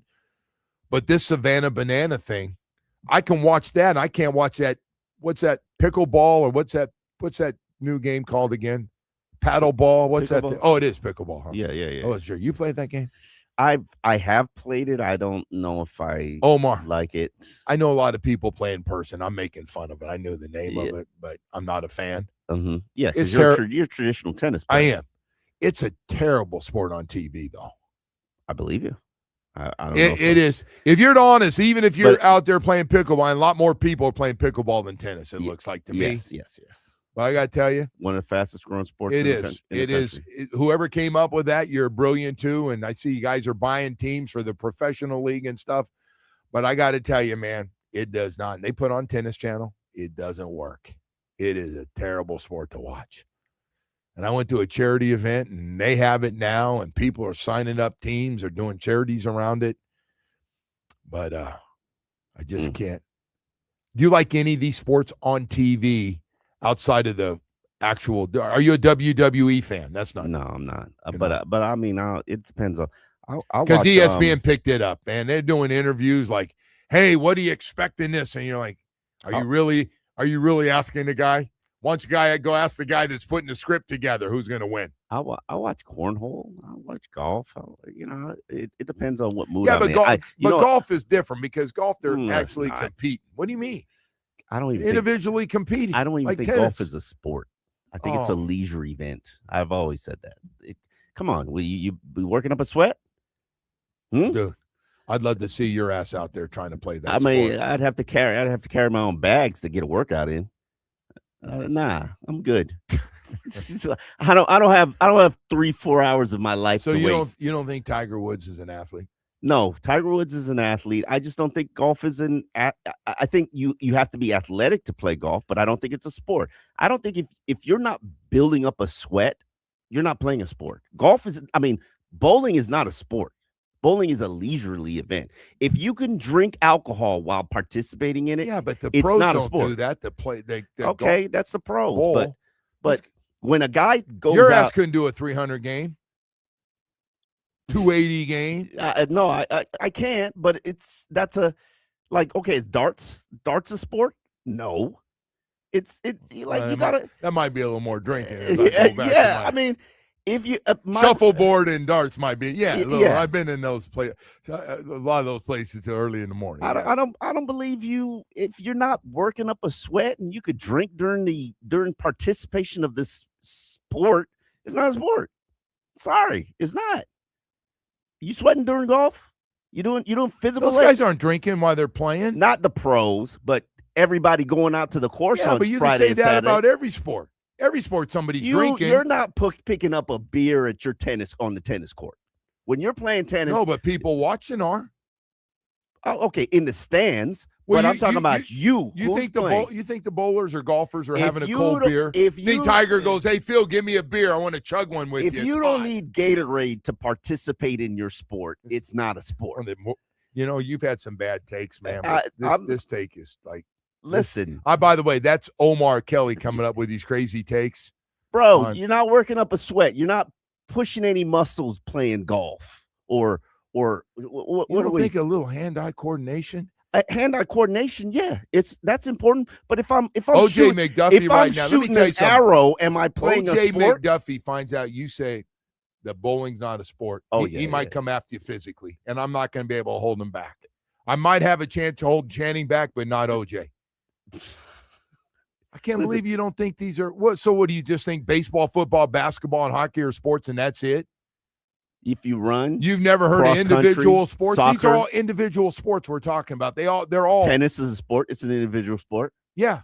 Okay. Darts, no. So Omar, if you're sitting out in the outfield, that's not a sport. If you're playing baseball. Yeah. I mean, but it's a sport. Yeah, it's a sport. You're working up a sweat. You need some Gatorade.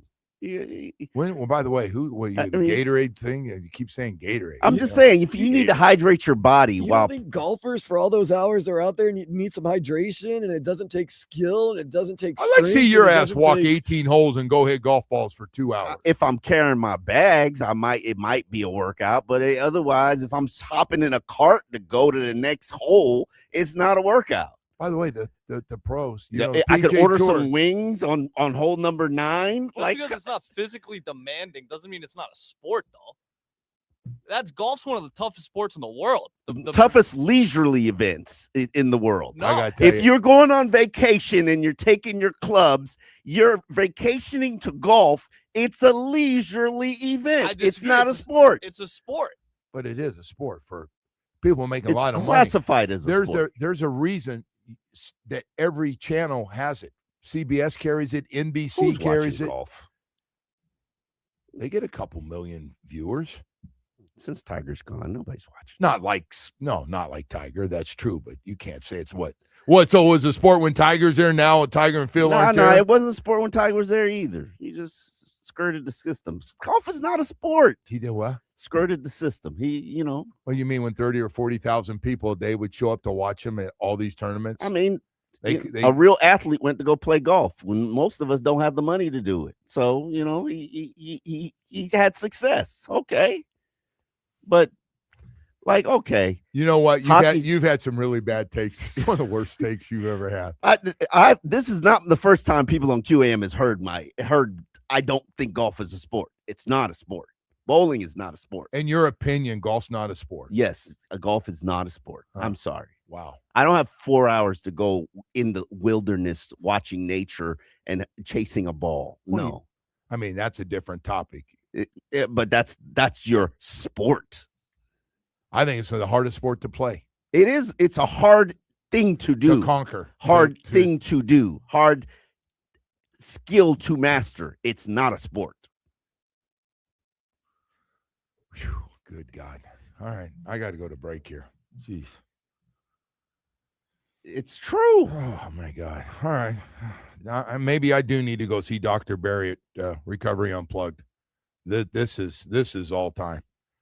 I don't know what happened to you as a child. Is your mother and father around? Hey, Summer's here, and Dr. Barry and his team at Recovery Unplugged, they got your back. Whether you're going through anxiety, depression, or listen to Omar's take on some of these things right now and you're a little down, listen, your mental health can get off the road a little bit, whether it's through relationships, jobs, things happen in your life that knock you off the road a little bit. And sometimes we just can't get back on the road ourselves. We need some help. And that's why they've been so successful. They got a great place in Fort Lauderdale, mental health residential program in Fort Lauderdale. It's private, comfortable space to really heal with music-based care that hits the right note. They accept most major insurance plans. Dr. Barry's been there. Went down and spent a few hours there. It's fantastic. And just tell you, and what do you think, Joe? And I'd recommend you go and get some help. Go get some help. Start feeling better. Hey, let's put yourself first. Make yourself important again. And for friends out there that have somebody going through it, make sure you get this number and make sure they call Dr. Barry and his staff at Recovery Unplugged, 954-737-4508. Visit recoveryunplugged.com. Fantastic facility, great results for you. This summer, I want you to heal out loud. The Joe Rose Show is presented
I've got to find my baby yet.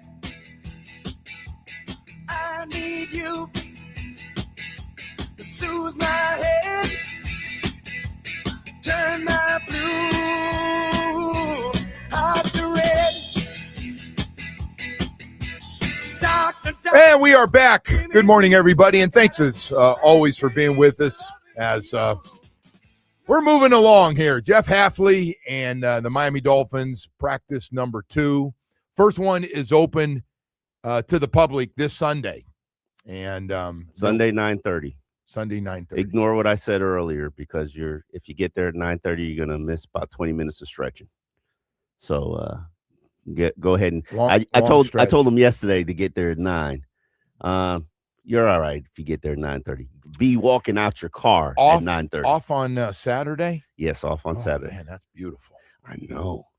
So one more It's a weekend good day I can for turn everybody. up. Yeah, I can go out. Yeah, do something. Hey, before you know it, you'll be up in Washington for 3 days and a little practice time with a team that we seem to know very well. Seem like we play those guys a lot lately. Washington. Do we? Yeah. We've had some joint played them practices. over in Madrid. Okay. All right. We had them here. Joint practice. We had them here. So we have, and we did have the joint practice, and so going that was up the first there. time I saw Jaden Daniels. I was like, damn, he good. Hey, by the way, what kind of bounce back year is he? Is he going to be one of these guys injured all the time? So that's when I hear about running, because he did run for a lot of yards in 1 year. That's my concern about Malik Willis. Okay, you're gonna run him. We're gonna play this scramble ball football. Okay, but he can throw it too. He could throw Got it. a great arm and played I a don't know lot about of the college accuracy. football. You talking about Jaden Daniels? Yeah, absolutely, no question. You think he bounces back? Now I see they're looking for another receiver. Still need one. They're hoping to get Ayuk, but I don't know what's going on with him. No. They don't want to. You can. He's something not all that. The screw's loose. Yeah. I was wondering how you're going to handle that. Mental health. Yes. Put that in the mental Nobody health. wants to say that though. It's funny. The NFL has become very aware that they have a mental health issue in their when league. you got a guy and still like, hey, you seem like you're trying to get a job, but you're burning every bridge with sending out stuff when somebody gets in a car accident or something like, hey. I mean, I think it's very clear when somebody's in a manic state, and he's in a manic state, just nobody's doing anything about it. But you can only do so much. We've had a few of them down here. We have had quite a few of them. We've had a few of them with our team and guys outside the team that are down here, and we've seen some. Absolutely. We have had guys go through a manic state, and Devon Best had a manic state. It's part of society in general. So don't think it's not going to be part of sports, because it is. And to be honest with you, I think you got to be a little bit crazy to play that sport. You truly do. To play football? Absolutely. You got screw got to be loose. Definitely. You seen all the kids playing down here? Yeah, I know. And I mean, your school. That's called poverty. All the other school. That's called poverty. And they look at it as a way out. They do. But somebody should teach them that there are other options and other ways. But hey,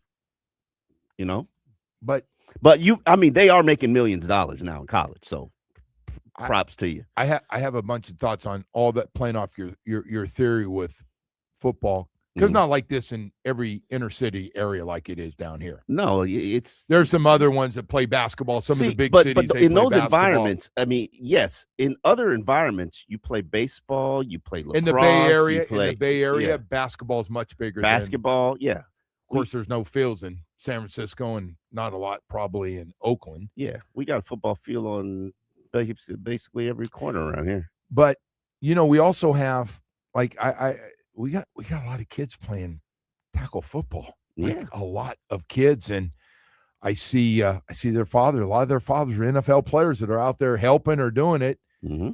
And I see those parents out there. And you're right. And the unique thing here is it's not normal for all these high schools to have so many players make it to the NFL like it is down here.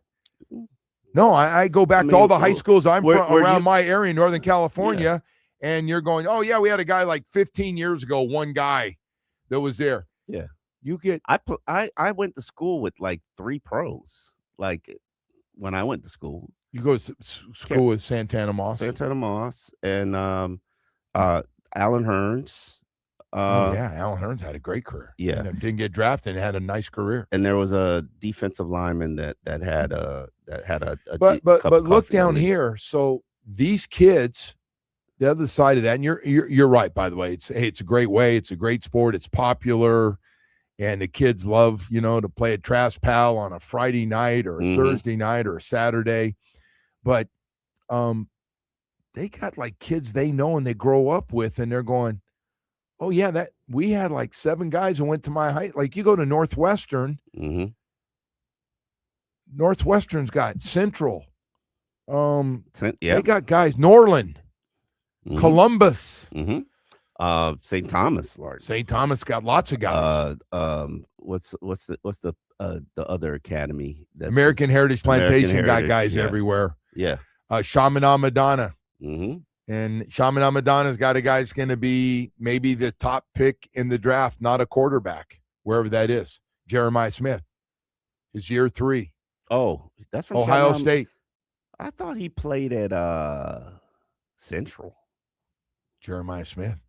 Yeah. No, you're thinking of Trader, JoJo Trader, who went to school with him, and then he was at Central and he transferred to Chaminade. They played together, Chaminade. Okay, that's probably what I'm thinking. But I got to tell you, nothing against JoJo, but Jeremiah Smith's different level. First of all, he's like 6'3", 220 pounds, and he's been best receiver at Ohio State. This will be the 3rd year he's been the best receiver. And the guys that are on the other side are all getting drafted in the first round. Yep. The joke is, right, if it's not a quarterback, it's Jeremiah Smith. I heard the other day, I don't know if it's true. I'm going to throw it out. I probably shouldn't, but I heard from a good source. Jeremiah Smith, you know what he's making? Now he's a receiver, not a quarterback. I think $3 million? Making $5 million, somebody told me. I believe you. He's the highest paid, and he should be. Yeah. If there's a guy should be, and I love Malachi. And I think he talked about the Hurricanes making an offer, tried to get him. Yes. I don't know if every guy says that. I don't know if it's true or not. They're like the Miami Dolphins. You use their name to get more money. I think that. Yeah. Yeah, I think you're right on that. Hey, we got to go to break. Am I super late right now here as all day? I'm sorry about that, man. I know we got another break here to get to. Yeah, I was heard that, and I was like, 5 million. I believe it. House Talk's got money, so that's not. I was talking to an agent last year. We met up on a flight, and I'm not going to say which agent it was, but I was. They're all the marketing guys for all the college athletes. Yeah, and I asked him because he does sign high school players, and he does sign them. And he was like, "How much do you get on the contract?" He's like, "Yeah, for a good high school player, 4-star, I can get $1 million a year, 4-year, $1 million a year deal."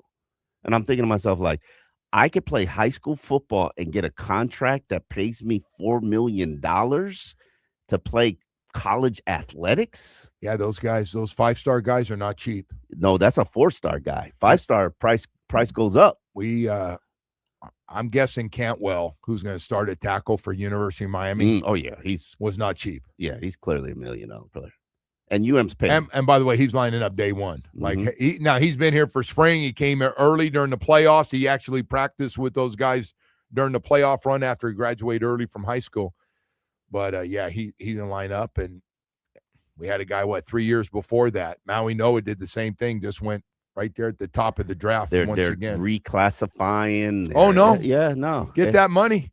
Yeah, I agree with you. Get that money, and you for the same reason you said why are they playing? Why so many people playing football? Being able at a teenage year, being able to take care of your mom and dad when you're making 500, 600, 700, and being able to give some of that money and help your parents out. And hopefully that's just the beginning of what you're. Yeah. Oh no, it's just starting. Yeah, should be motivated to get more. But here's the thing now. You do realize that we're almost getting to the point where college athletics is competing with the NFL for talent.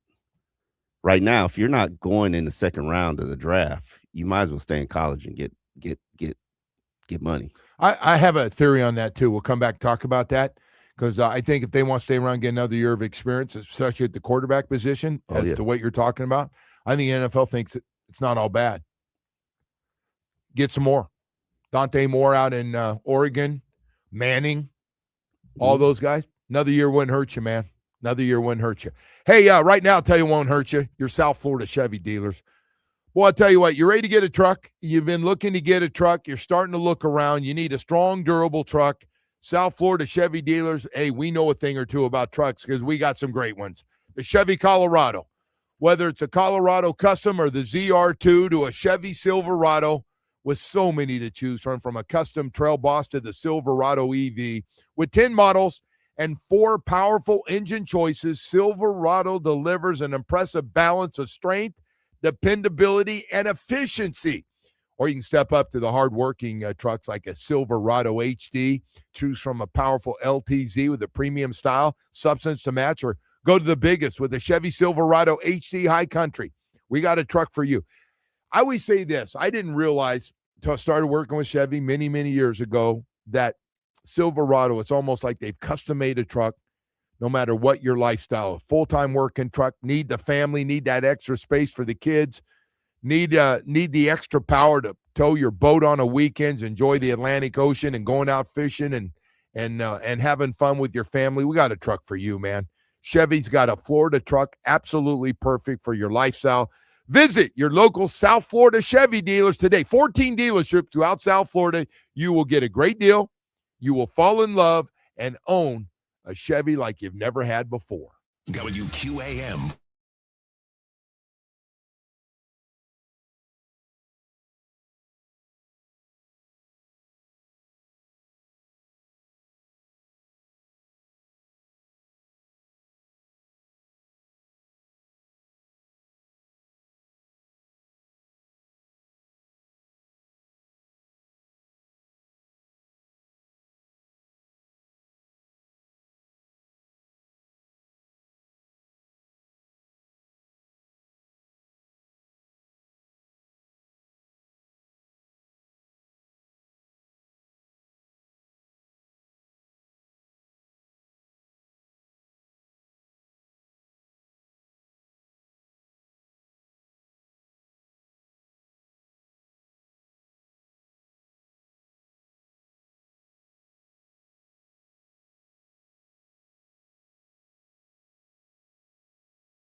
there ends.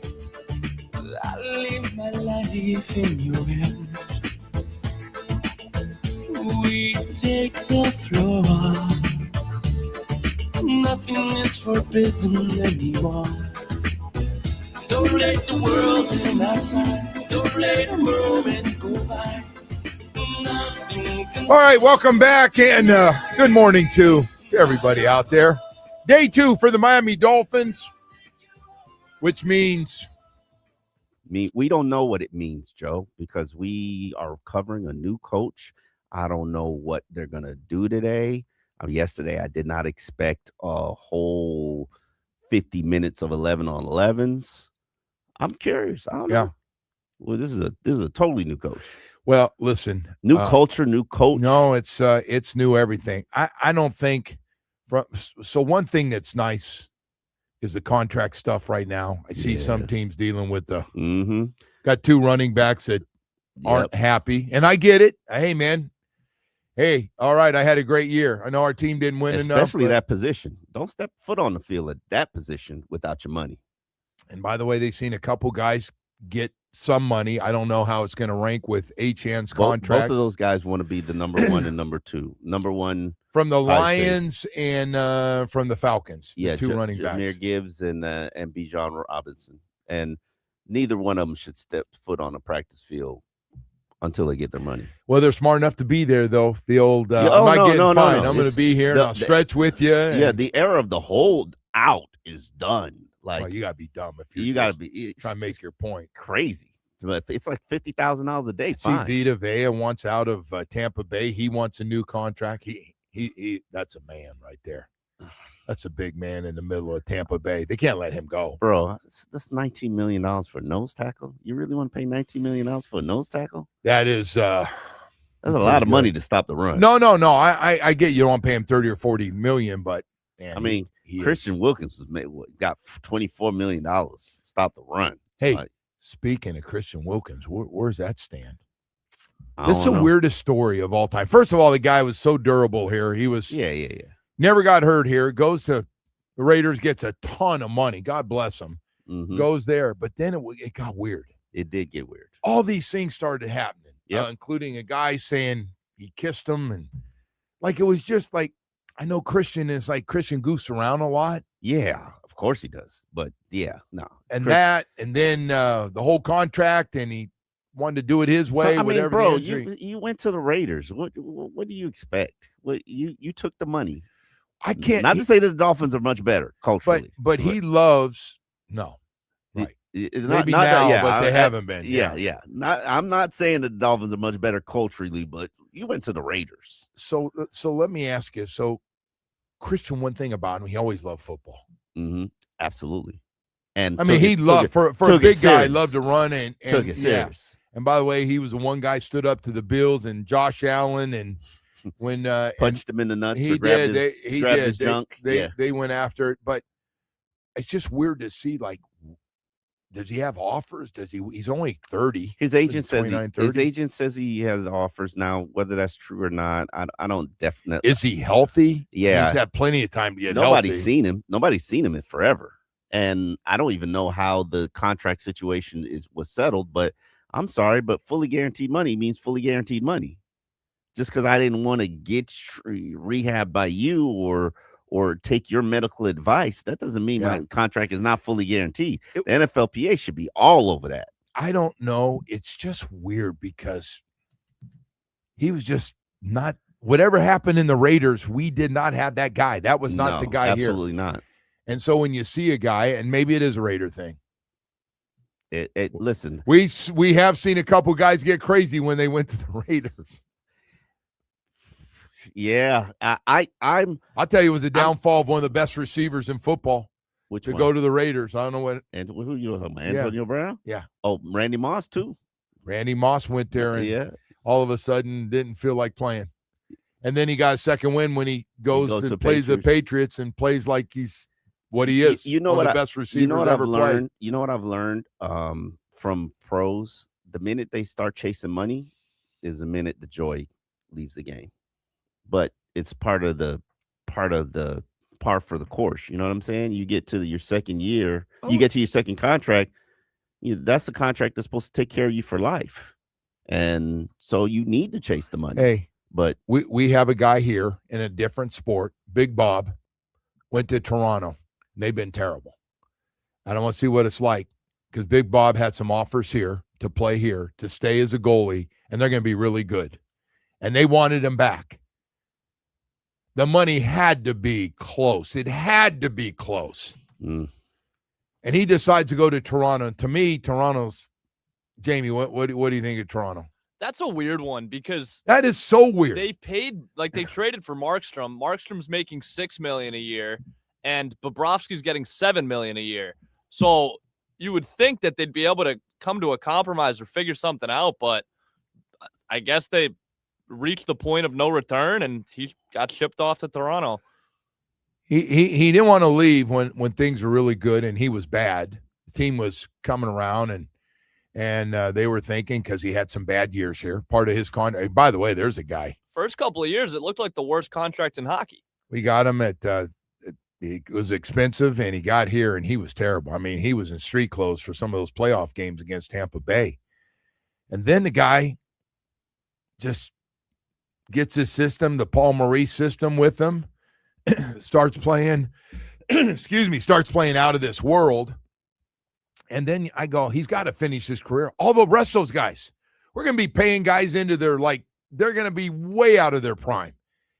And they just decided we're going for it. They're going for it for this year, maybe next year as well.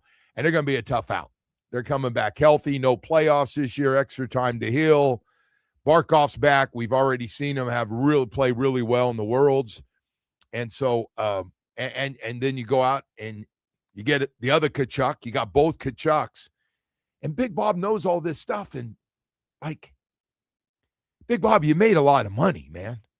Makes no sense to me. And again, if you were going to make $10 million a year and somebody's giving you a 3-year, $30 million, God bless it. Go back up to Canada or anywhere else, you want to go. But you go to Toronto, and they've been the great underachievers in hockey, haven't they? Yeah, they're kind of to compare them in NFL terms, they're kind of like the Dallas Cowboys, a team that's always hyped up but never really does anything. I don't think they've made it out of the conference finals since 1967. Yeah. Yeah. So yeah, no, they're living in the past, and yeah, and especially last year, they're one of the worst teams in the league. Got the number 1 overall pick, and he knows the defense in front of him with all these guys back. He's going to be really good. He's not going to face a lot of shots. Let's be honest. Most nights, that defense in front of him, those guys, they play their ass off. If I was Bob, they're physical. I would have coasted why? off into Florida, what are you doing? Win a little bit it's the more. Weirdest one. Try to go get another Stanley Cup. Get your third. Then I heard we got a big Russian community down here that he really likes. That was important to him. It just made no sense. And you've won. You've got a lot of playoff money, and you made a lot of money here. You got paid. You did get your money. Now on downside, when a lot of guys taking less money, more years, which is what they did for some guys. Everyone else took a pay cut. Marchand took a pay cut. Bennett took a pay cut. Ekblad took a pay cut. And Bobrovsky couldn't. I mean, Big Bob, see everyone else doing it. Hey, you don't know that man's family. I mean, I don't, family situations. He could be going through a divorce right now. He probably needs every dollar of his life. Yeah. Look at you, Debbie, down right there, man. You just did it again. You're doing that now. There's that cloud. That cloud came, Jamie, yesterday about this time, and it started to come back. All the bad stuff that's happened to the Dolphins was back, and now he's doing it with this poor. You got the poor guy, Big Bob, who's got a nice family. A nice Russian family. Listen, good for Bob. He got his money in Toronto, but I think the Panthers are going to be fine. Maybe he likes Toronto. It's like the clean New York. Maybe he wanted to be in the big hockey market, big city. Oh, by the way, that's another good one. Hey, maybe. Guess what? Good. Let's see how much he likes it when he gives up 4 or 5 goals. Let's see how that goes up there. You talk about a beaten up fan base. And we know a thing or two about a beaten up fan base. Chill Zone. Oh, my gosh. President Melissa De Verona, I had such a great experience. I finally did one. What are those things called? You do the comments on, hey, thank you. Great job. I had my wife do it, though, because I knew she's much better at it. And she goes, my God, Joe, you're right about this. President Melissa De Verona answers the phone, sets you up, make sure they're on time. She personally takes the calls, sends her crews out. That doesn't happen. That doesn't happen where the president of the company's answering the phone when you call. Seriously. Either that or her brother-in-law. It's amazing what they've done and how good they are. Whether you need a new air conditioning unit, you need a unit repair or duct cleaning or anything else anywhere in South Florida, Chill Zone can do it for you. And it's about things like being on time. Does anybody want to waste a day waiting for an air conditioning unit that doesn't, or an air conditioning company to come out that has no idea what they're doing? That's a bad combination. All day, they're late, and then they tell you, I'm not sure what the problem is. Oh, that's not going to happen with Chill Zone. That will not happen. Didn't happen with me, man. They needed a part, had that part, and bam, on time within minutes of when they said they were going to be there. Not hours, minutes. Melissa, thank you. That's all I can say. And I just want to say to everybody out there, man, I've been around some air conditioning companies. I know how this thing runs, and I've seen good ones, and I've seen some without getting into details. And I just want to let you know Chill Zone Air Conditioning is really good. And if you're thinking about it, listen, they're all going to break down. All air conditioning units are going to break down. But listen, these guys are going to be on top of it. No surprises. Great service. That's what it's all about. And tell them you heard it right here on 104.3 WQAM, chillzoneac.com if you want to find out more about them. 786-378-2778. Let me tell you, this is personal experience. They're really good. And my wife appreciates being on time. When they say they're going to be there, they're there. And they got knowledgeable staff on every one of their trucks. Stay chill with Chill Zone Air Conditioning.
champion Miami Heat, Miami Hurricanes basketball. And now, the new home of the two-time World Series winner, Miami Marlins. Powered by Anajar and Levine Accident Attorneys. Call 1-800-747-FREE. That's 1-800-747-3733. In Miami at a Domino's game, you'll always find your abuelito. And whenever you need a low price, you save with your Pricito. Save now with your Pricito at Doral Kia. The Marlins now on a 3-game winning streak. They overcame a 6-0 deficit to defeat the Phillies 8-6. They head to the Mets tonight at 7:10 is the first pitch from New York City. The Dolphins are back at camp. They have practice today and then pretty much through the weekend. And October 3rd, the Heat will play in the NBA's first game in Quebec City, Canada. It's a preseason game against the Raptors. In all, Miami will have 5 preseason games. This weather report is brought to you by Tornado Roofing and Contracting. Have a leaky roof? Take action now. Get your free estimate. Call 954-968-8155. Temperatures in the low 90s. Cloud cover with no real chance of rain. I am Dan Day. Now back to the Joe Rose Show here on 104.3 FM WQAM.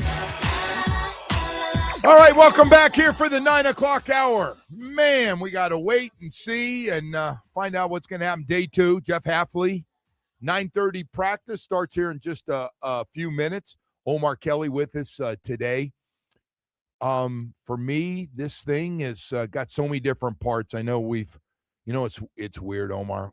We've talked about every part of this team and who everybody likes and doesn't like, and yet when it's all said and done, we'll have 1 or 2 guys that make a nice comeback in their career after you maybe think they couldn't do it. We'll have some guys be big disappointments, and we'll have some other guys that jump up and become really good players. We'll have a little bit of everything, right? Let's hope we have 5 guys who do that. Let's hope we have 5 guys who jump up and come out of nowhere and become really good players. No. I agree. I would say this, and I try not to read too much into the first few practices, and except, you don't want them to get super sloppy and ugly. But I did like the fact, one of the things I like more than anything is Malik throwing to everybody, not just Tolbert, not just Washington, not just Tutu Atwell, but throwing to Kevin. Plan was to work him in with all the receivers, and truthfully speaking, nobody's established himself as a starter. No, I agree. There's nobody you just go, hey, you guys, just let you know you're the one and you're the 2. Yeah, no, nobody's done it. Same thing with the secondary. Same deal. Who's done anything? Same deal. Although edge rushers, who's done anything? Tight ends, who's done anything? Nobody's done anything. Let me ask you a question about one guy. Why we're doing this? Because I think we got a pretty good idea on the secondary as far as the guys that are in the running to get some jobs and Halfway went over that with us yesterday. Yes, he did. And Johnson was one. The guy tell me about Jason Marshall. What do we know about Jason Marshall? Florida Gator, draft pick a year ago, local guy, by the way, South Florida guy. Size. They liked him inside last year. Listen, they played him there. Whether they liked him, I know. Yeah, let's not. Well, but they did. One day they go, man, we got our inside guy. Anthony Weaver said, that's our inside guy. And next thing you know, he's in. I think Anthony Weaver had to project confidence. The kid didn't know how to play it. He didn't have So experience. You think he's more natural back outside? Oh, absolutely. I thought he was a natural outside cornerback. He's a boundary cornerback. He's got size. He's not exactly quick twitch, and I think you got to have quick twitch to play nickel, which is, you got to have physicality. I think he's definitely on the team. Oh, absolutely. He's probably the question is he one of the top 3 guys? Yeah, I think his biggest Storm Duck's competition. out. I think his biggest competition is going to be Ethan Bonner, and people sleep on Ethan Bonner, but Ethan Bonner runs like a deer and has size to him. If he didn't suffer an injury last year, he would have been the starter at the beginning of the season. He would have. You're right. Hold his hamstring. Ethan's consistent. Ethan's been consistent. He's not now. What about when Storm Duck comes back? I'm thinking mid-season, so I'm not even. Oh, you're not. This is not something that's. Yeah, I don't even. Yeah. I'm not even factoring. I always.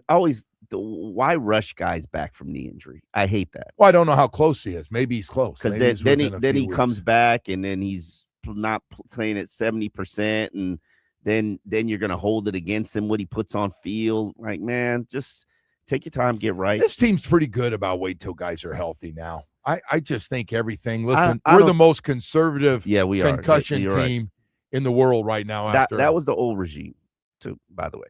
So we don't know what the new regime is going to be. But yes, I agree with you. This team is very ultra conservative on injuries, not just concussions, on injuries. I mean, remember when Bradley Chubb basically came back, practiced for a couple weeks, and said, I don't feel like I can play at the He got level. the year off. He did. Yeah, He come back and play a lot better last year. Yeah. So I mean, I'm never good at rush. I don't want to rush. And if he starts on the PUP, okay, he's out for the first 4 weeks. By the time you get to 4 weeks, you're gonna have one injury in your cornerback unit. So you like Johnson? Johnson, I think.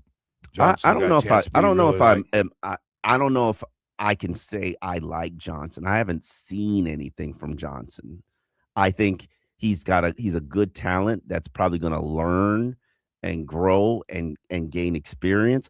But is he going to be the kid Gonzalez from New England? Like, I'm not ready to say that. I didn't know he's going to be that good. Yeah. He plays really well against the Dolphins. No, he's a good player. He's a good player. Played great actually in the playoff game too. That's the standard that you want for a cornerback. So we'll see what Chris Johnson is. I like Juju Brents. I think Juju Brents is the most talented cornerback in that unit. Do I believe? Well, physically, he's got that size that everybody love to see. A size, corner can play change 6'3". directions, good hands, ball recognition. You know what? Well, watch him go out of his break. He really does. He's fluid.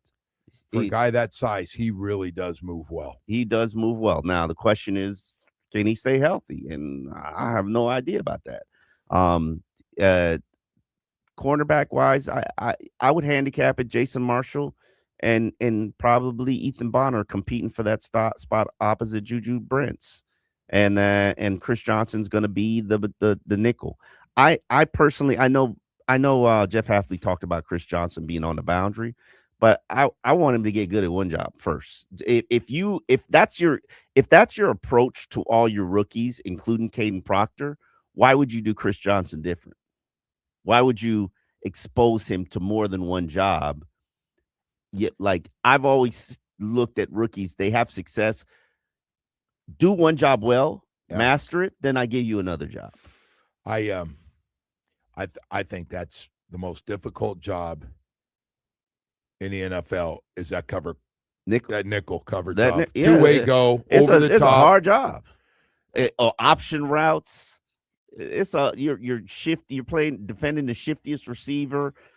3rd and 7. If you're not getting a pass rush, and that guy starts inside and goes outside. You got to support the run. I call him the Malachi Tony routes that he runs. He runs that in and out route is sick what he does. Anyway, that I was going to ask you about that cornerback position. I thought those guys ran around nicely yesterday and did a nice job of but look making what they're going against. No, I got you. I know, but hey, that's what we have. Like you can't just take that though. You did it again. Okay. But here, in fairness, listen, hear me out on this, okay? I remember going to Chicago. You there at those practices last year? No. Okay. Chicago. I didn't go to the Detroit ones. I didn't get to see that smash that first day. That was bad. Yeah. I heard that was bad. I didn't see that one, but I heard that was bad. But Chicago, you know what I realized when you practice against somebody else? Because I sat here and I watched the Dolphins practice against themselves for 3 weeks and never play press, never go against these receivers, never went against press. The minute they got to Chicago, those cornerbacks were pressing them into the ground. Yeah. Like jamming them up at the line of scrimmage, and Dolphins didn't know what to do. And I thought to myself, you got to practice against different guys and see different things. You really think these cornerbacks are getting work from these receivers? I say no. Well, we're going to learn a lot, right, when we get these one-on-one drills and see how their coverage is. But you got to do bump and run. At some point, you have to do some. Not Mike. I agree with you, but they didn't. You got to mix it up. You got to mix up your. Mike. That would probably be one of my main criticisms about that team last year. I used to love when Tyreek Hill made guys for one thing he did. He took that, You went bump and run, and you made one little mistake. Yeah. And you weren't in position because you knew when you were even, he was leaving. Okay, so name me a guy that could do that on this team. No, they don't have a guy. Okay, see, that's what I'm saying. He might have been again before he got hurt. Okay, Waddle could do that. That's a bad example. I know. You're right. But you're there. Right. You go. It's just we're going same pattern with you again. You just did it again. Okay. Are you going to go back to all the guys? And we're going to do that. Like what situation we're in. Yeah, $179.2 million in people 179, the number. 179. People that are not here. Yes, correct. Yes. Hey, you made those decisions. You wrote those contracts. Yep. You put those void years in the deals. I ain't crying for you. You did it. No, we did it to ourselves. The person who wrote all those contracts, he's still here. Yeah, he is still here, and I know what he would say. You know what he would say? I'm doing what Chris wanted. Okay, yeah. Chris was the boss, and he wanted to do it. The question would be, did that guy say, hey, kind of looking at this, and my job's financially to keep an eye on this company, better known as the Miami Dolphins. Are we doing the right? Are we making the right move on this? Their books, and I'm not even including these guys. They inherited. I said it for years. The Dolphins were horrible with the bookkeeping, the accounting. It was always living off credit card. And one day you're gonna have to pay the bill. This is the year you're paying the bill. You got to pay all that debt down. So that's why people are like, oh, they ran the organization bad. When I complained about it for 4 years, all the fans told me I was crazy. So here's one problem you have. You have guys desperate to keep their jobs. Mm-hmm. So they're gonna keep running the bill up to buy more time, and mm-hmm. and then I got another theory. The guys that get to run to the owner directly have the best chance of surviving. I don't know that end of it, but yeah, I think we're in a different era of ownership because I think Steve Ross is fed up, and I think he's seen it all. I think he's lost his zest and love for the franchise. I think Danny, who's now very involved in it, I think it's his son-in-law, if I'm not mistaken. Yes, his son-in-law's running it. I think he's fed up too. He now is. He can't be fed up. He can't be fed up. He ain't been here long enough. He can't be fed up. He is. I've been here 19 years. I have a right to be fed up. No, but he's been in the family for a while, and he knows and has educated himself. Yes, he's educating himself. Yes, he has been around a lot. I'm not saying I've been around him, but I know he's been around a lot. Okay, you've been around a lot of people. I need to hear your 5 suffering tales because I could give you about 20. No, the fan base has been through a lot. He just got here. You think if somebody would have told Stephen Ross, how many years has Stephen Ross owned this team? Since 2008. So, 18 years. 18 years, yeah. You ever think when Stephen Ross got this from Huizenga? Wayne Huizenga, you ever think he thought, hey, by the way, when he handed it over to him, he said, probably not going to win a playoff game? Everybody went. Come on, man. Nobody would have said he would. Stephen Ross is successful in everything he does. He goes, no. Wayne, stop it. Are you kidding me, Wayne? But here's the thing. I've talked to Steve about his different struggles, and he had to learn how to play this game with these other owners. He had to learn the politics of the league, and it took him about a decade to do that.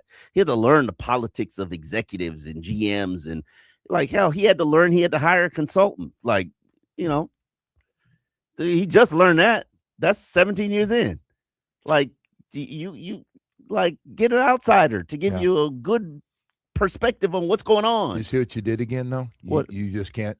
Somebody told me yesterday, Omar cannot let trauma go. We're getting ready to start the season. We're day 2, and they're still part of you angry about what has happened. Yeah, as a fan base should be. I've covered a loser for 19. This is my 19th season. Okay. How many rebuilds have I been part of? 7. I've been here for more. I know. It's. I mean, I don't know what we can do. I mean, it's football season. This could be what? Would this be 27th year? 26. Well, we don't. Let me see them in pads before I rule it out. Well, you had a cloud over your head yesterday that was so dark it rained in my house all afternoon. I could tell it was all you. Hey, we got to go to break. Omar, thank you, man. I know you're running out to camp. I'll see you out there a little bit later on. We'll take a quick break. We'll be back after this. The Joe Rose Show.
Welcome back, and good morning. Omar Kelly on his way over to camp. I got Jamie with me, and all day Dan Day. I tell you what, man. One thing about having Omar with us the last yesterday and today, for me, just for me, we disagree on a lot of things with the team, how things are done, and then that sports take he had today on golf, I don't get that. I think golf's a really hard sport to play, number one. And then did he throw bowling in there too? Bowling and golf. I think golf's one of the hardest sports you can play. I agree. With the strength and precision that you need to get it on the green. Totally agree. I just I don't know. I my son's a natural at the game because he never takes lessons and he shoots, I don't know, in the high 70s or 80s, but he can hit it a mile, and again, he doesn't take lessons, but that's a hard sport. I used to think, I was good hand-eye, and when I took up golf, I thought, I'm going to have this figured out. And it got so bad, and I spent money. I think last time I spent $2,000 on lessons. It was a group of lessons, but I said, I'm really going to make a commitment. Here, bam. And they go, great. And I had the camera. They had the camera set up where you could watch your swing and then go back in and watch it. And the guy would work, and he'd go out and play some holes with you. And all right, now it looks a lot better. And, you don't take it up so high and keep it inside, and made sure I had the right clubs. I go out and play 3 or 4 holes on my own. It was all right. And then every bad habit that I had would come right back. It was the first sport I still love to watch, but I won't play. I stopped. You were a driving range all-star once you got on the course? Yeah, I did. And I like to go out and hit early and warm up and go, all right, now I'm hitting it. All right, man, I got it. And get on the first hole and spray it straight left or right, or even hit a grounder. And it was just, and so I called my nephew one day and I said, hey, come get my golf clubs.